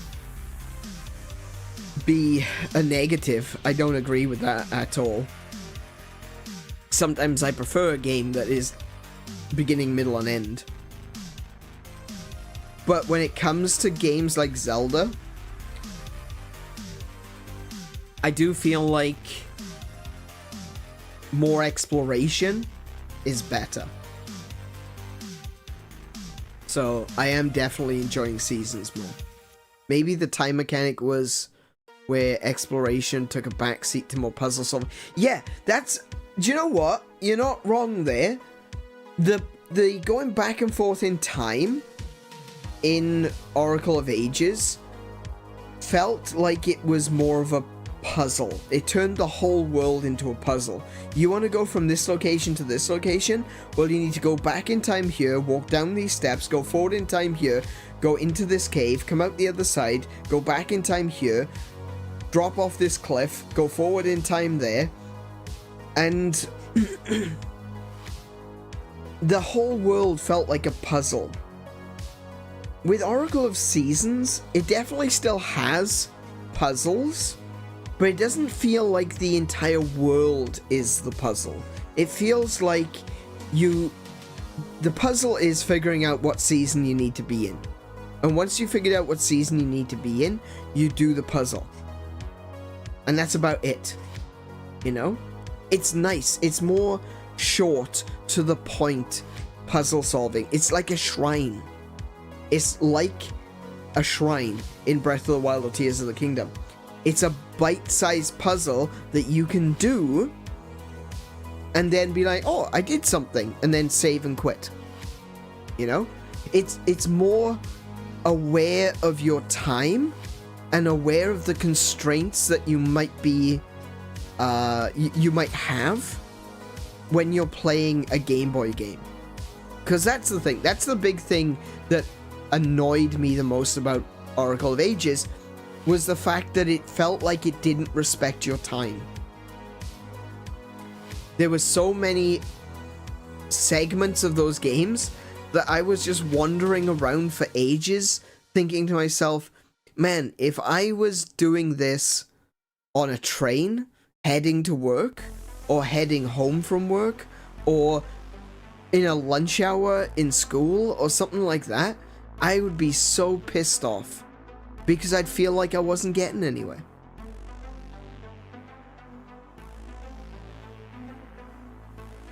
I'd feel like I'd be repeating the same thing over and over again, because I'd be trying to do something, not get far enough that my progress would matter, and then I'd have to start over again. You gotta look at these games as, you know, the way that they should be intended, because they're portable games. They're designed that way. Can you play something for 10 to 15 minutes and feel satisfied? Oracle of Ages? No. The complexity, while good for storytelling, makes it not fun for short gameplay sessions. Oracle of Seasons? 100% yes. If I sat down for Oracle of Seasons and played for 10 minutes, I'd be satisfied. I'd feel like I'd done something, because there's always something to do. I might burn a bush and find an old man. That's a discovery. That's exploration discovery. I might wander into a cave. Oh, I changed the season. I realized that this lake has now got ice on it. I can walk across this lake. Alternatively, I changed the season to summer and I discover the lake is dried up. That's a discovery. No matter what happens, that's a discovery. Even if I have to turn the game off immediately, I now know. Now, hang on a second. That lake bed dried up. I need to check that later. That's a discovery. That is satisfying. That makes you feel like you want to come back and explore more. Oracle of Ages didn't have that.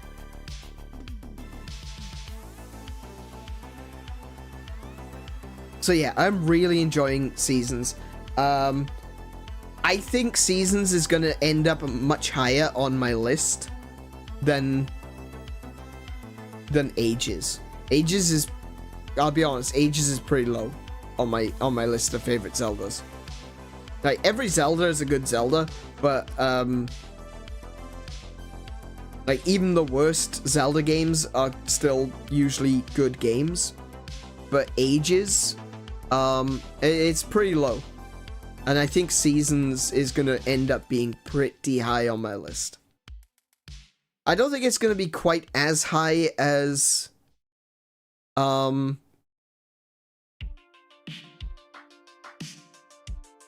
don't think it's going to be quite as high as, like, Twilight Princess, Link to the Past. I still think I prefer Link's Awakening. The story of Link's Awakening is just utterly incredible. And, like, adventure games on this scale have never happened before. So Link's Awakening is genuinely a marvel.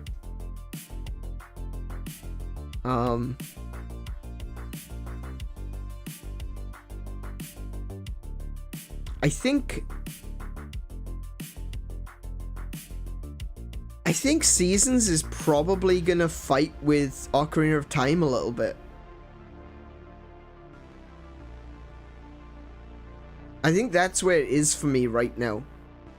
And unless they screw up tremendously and do something really stupid in the second half, I think Seasons is gonna be comparing with Ocarina of Time for me.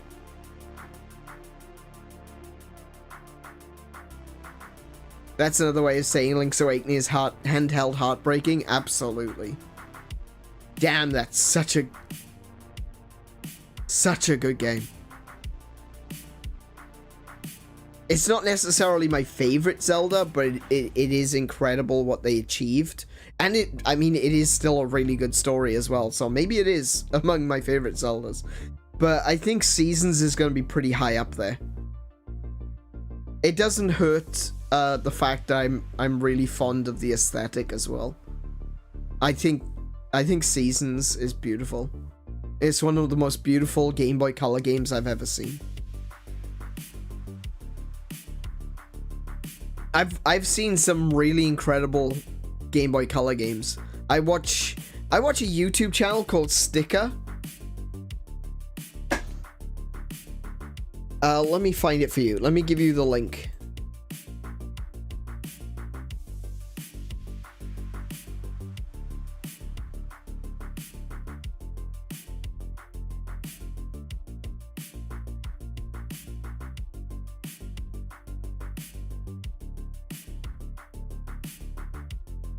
There we go.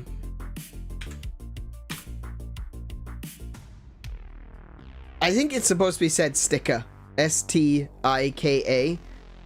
But it's a 1. So, yeah.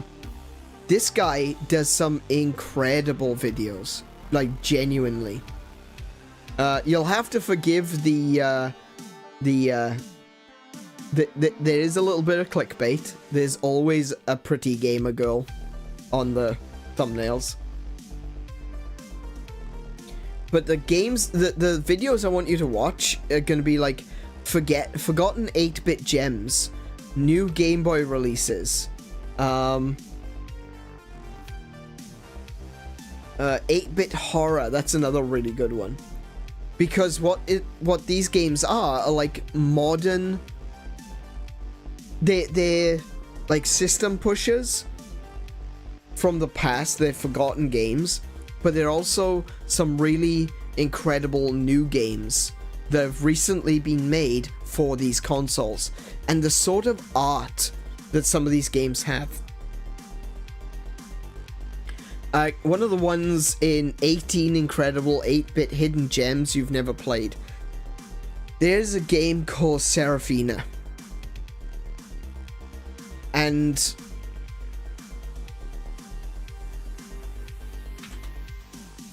sorry, Seraphima with an M. Seraphima.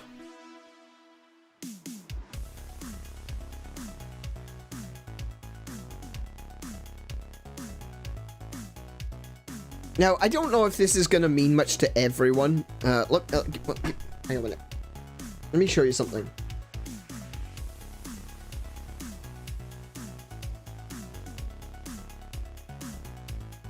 Let me figure this out.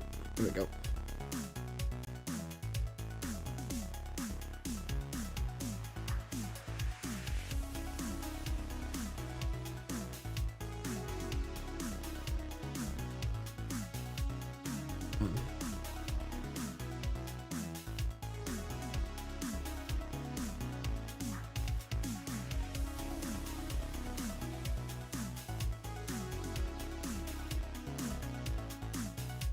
Okay, let me just, there we go.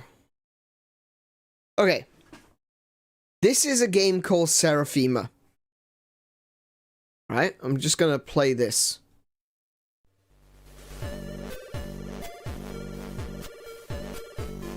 This game was designed more recently, like you can see there, 2023. For the ZX Spectrum. Right? Let me tell you something as someone who used to play on the ZX Spectrum a lot. Someone who had a ZX Spectrum. Someone who still has his ZX Spectrum. I have never seen graphics like this before. Nor have I ever heard music like this before.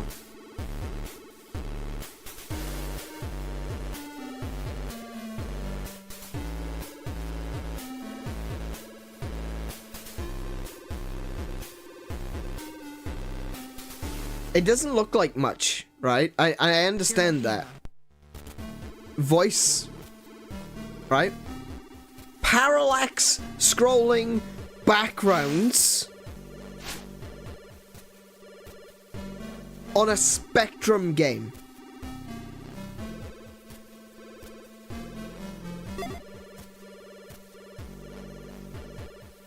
I'm sorry, what?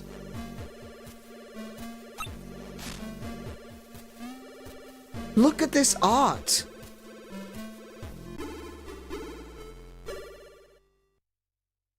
I am ready.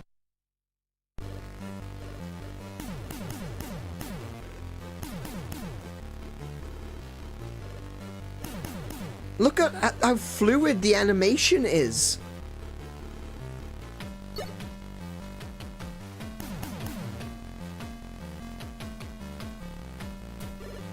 This is actually Spectrum, not Spectrum. This is actually Spectrum.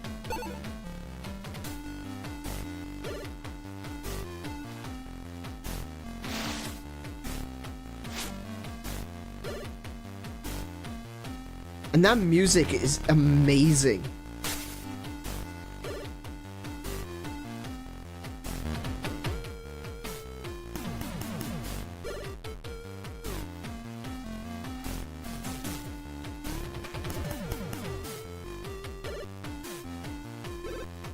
I really want to play this game at some point in the future.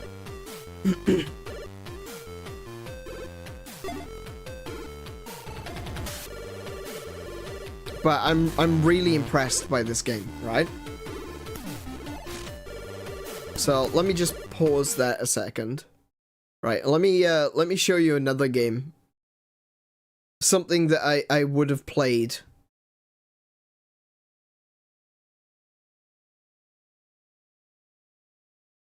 ZX Spectrum. Dizzy, why not Dizzy? Let's go with Dizzy. I used to play Dizzy. Drop it. Oh no. This is Kayla. Oh, ads. A platform for freelance services. I don't care.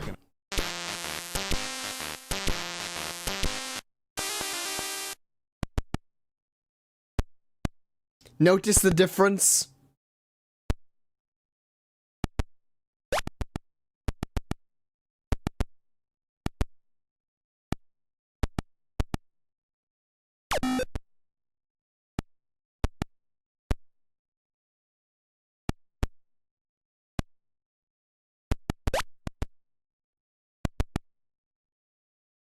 Yeah. I think I've made my point.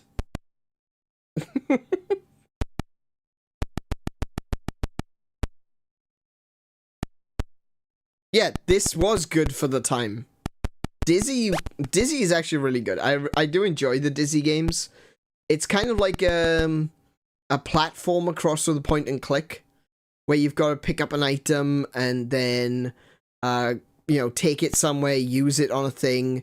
I guess it's kind of like an early Metroidvania to a certain extent, where you just got to go pick up an item, bring it to the place where the item needs to be used. And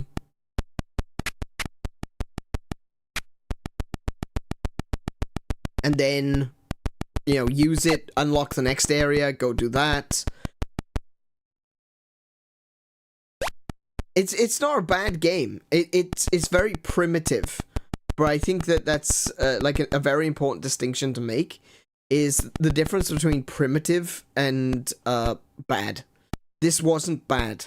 This was pretty damn good for the time, right?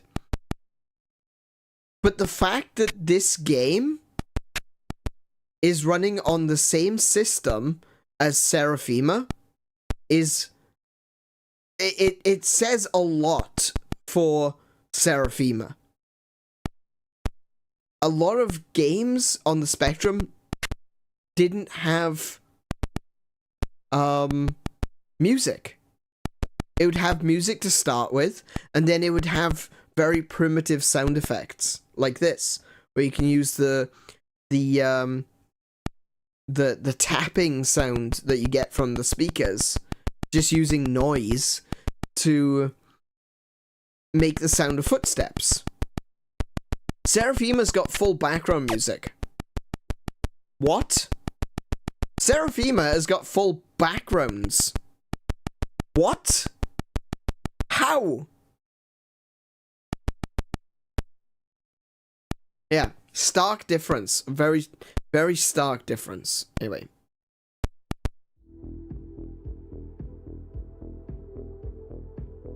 So yeah,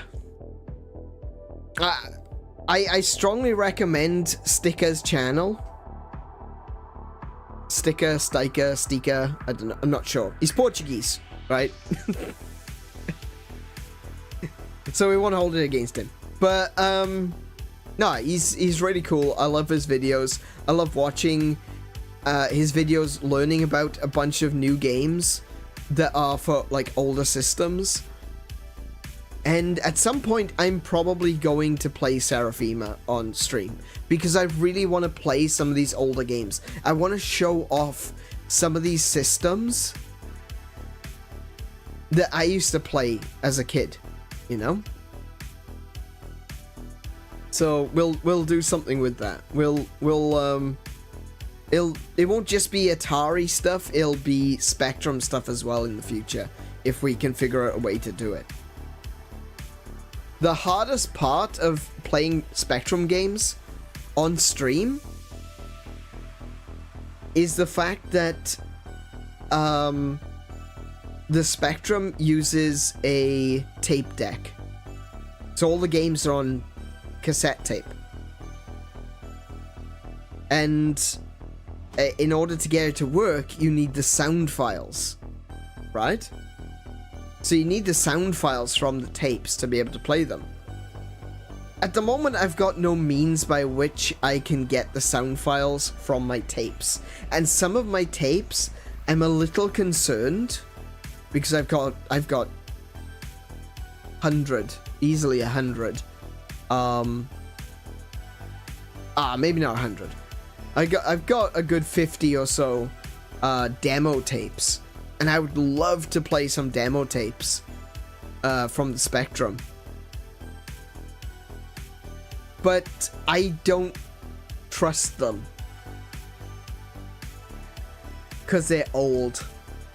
They're very, very old. And they're very, very used. And they were probably cheap tapes because they would be given away for free.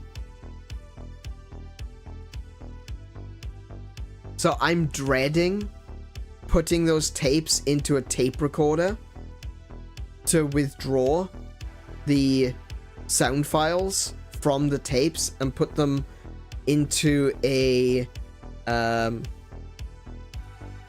audio file to be able to run them, and then chewing up all my tapes. That is one of that's one of the things that we don't necessarily think about when we think about collecting physical media. Yeah, it's great to have physical media. Don't get me wrong. I'm definitely a proponent for physical media, but there are some kinds of physical media that deteriorate. So yeah, I've got all these tapes. I've got all of these Spectrum tapes I would love to play. I am never putting them into a tape deck. No. Just no. Why would I do that? That would risk destroying them.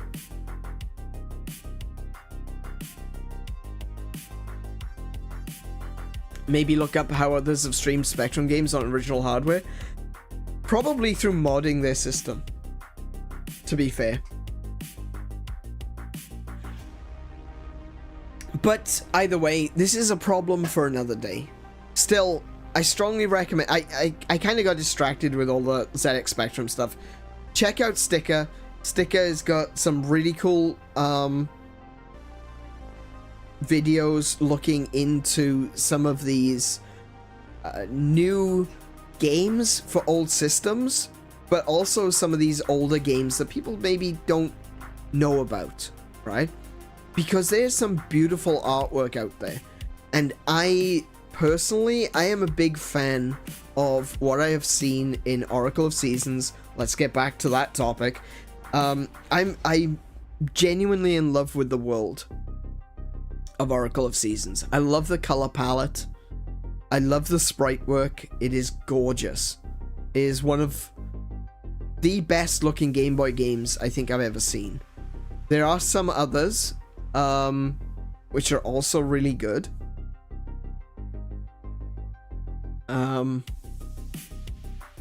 Just trying to think off the top of my head. I can't actually think of anything off the top of my head. That's the thing. At the moment, I'm just like, I'm really in love with Oracle of Seasons. And I've mentioned this before, that if I was to ever make a video game myself, I would like to make it to look like a Game Boy game. That's just something that appeals to me and something that I would like to try. And you know, as I'm learning to code, as I'm learning to make games, it would be, yeah, I think that's what I want to do. I want to make games that look like Game Boy Color games and that look like NES games. And maybe I'm, you know, gonna cheat a little bit. I'm gonna do a, you know, like Shovel Knight. It cheats a little bit. Maybe I'll do something like that, but for the most part, I'll be trying to stick to these very simple concepts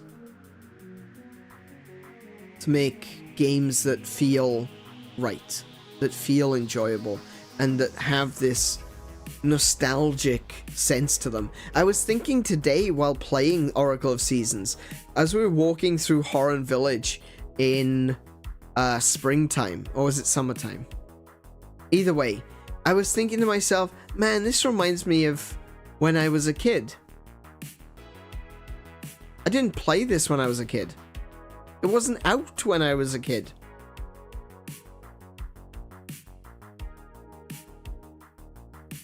It reminded me, like I talked about in the last stream, of exploring the countryside around where I lived.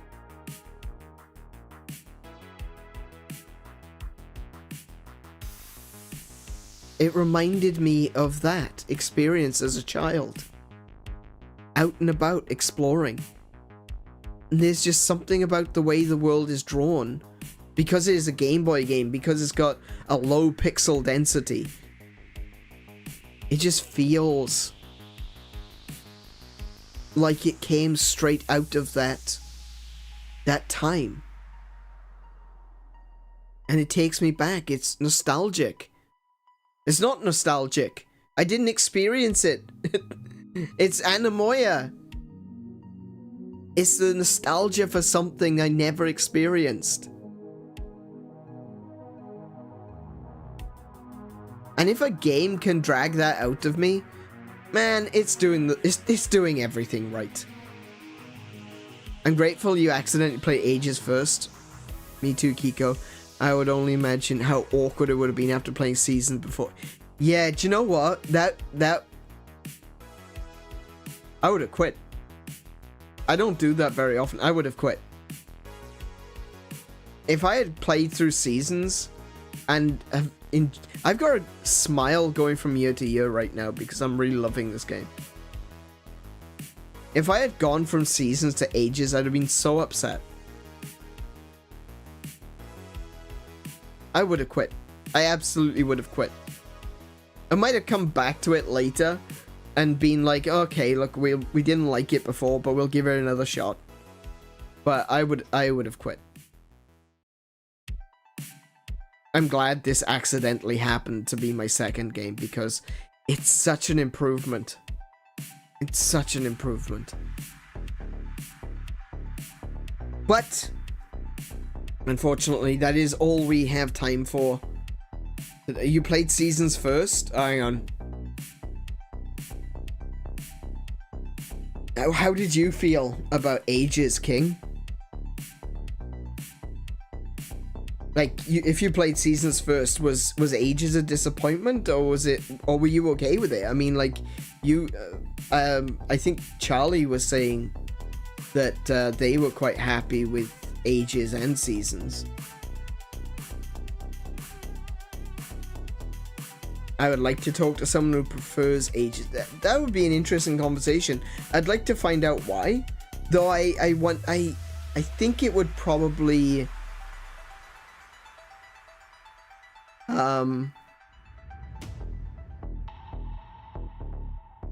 I think I would imagine that someone who likes Ages better just preferred the way that the story was told.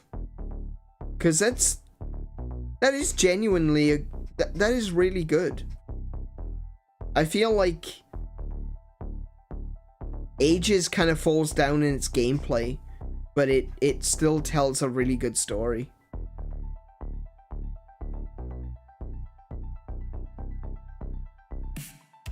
But yeah, I'm curious what you thought of Ages King when you played Seasons first.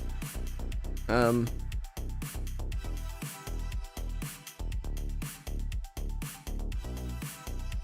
just, like, for me personally, I know I would be really disappointed. I thought it wasn't as good as Seasons, but still enjoyed it. I like the time travel mechanic. Yeah, I do. Actually, you're right. I shouldn't say gameplay. Gameplay is a very broad, a very broad category. I think the mechanics are fine. I think the way that they're implemented isn't necessarily great. And I know I'm gonna have the same complaint in Seasons as I did in Ages about the Mermaid Tale. I know that's gonna happen. Though from what I understand, the Mermaid Tale isn't used as extensively as it is in Ages, so I don't have to worry too much about that.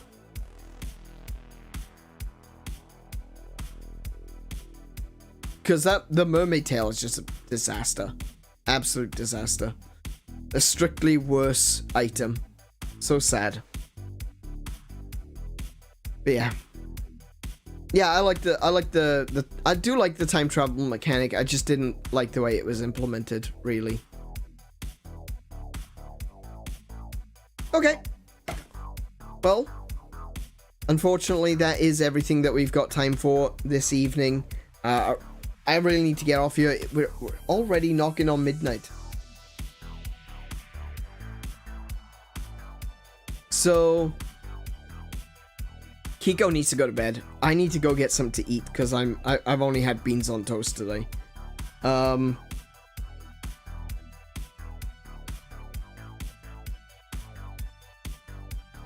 don't know what I'm gonna have though. Kiko needs to go to bed. Like I said, she's got work tomorrow. We will be back. Kiko and I will be back tomorrow for Stardew Valley. Stardew Valley is usually on Thursdays, but now we're doing Wednesdays. We're going to switch things up a little bit. In future, the schedule will be Monday, Tuesday, Wednesday, Friday, Saturday. But at the moment, it's just Monday, Tuesday, Wednesday, Friday. We're moving things around because it's easier for me to go out and do things that I need to do on Thursdays, like going shopping, getting the weekly groceries, you know, stuff like that. So rather than using the Thursday for streaming, I'm gonna be going and using Thursday for doing the chores and the daily, you know, the weekly stuff. Whereas we will instead be streaming Stardew Valley on Wednesday, and whatever other game I do in the alternate week. So it'll be Stardew Valley tomorrow and something else next week. Actually don't know what we're going to be playing next week. I need to come up with something for that. Anyway, yes, I'll be back tomorrow. Kiko will be back tomorrow. We're going to be playing Stardew Valley.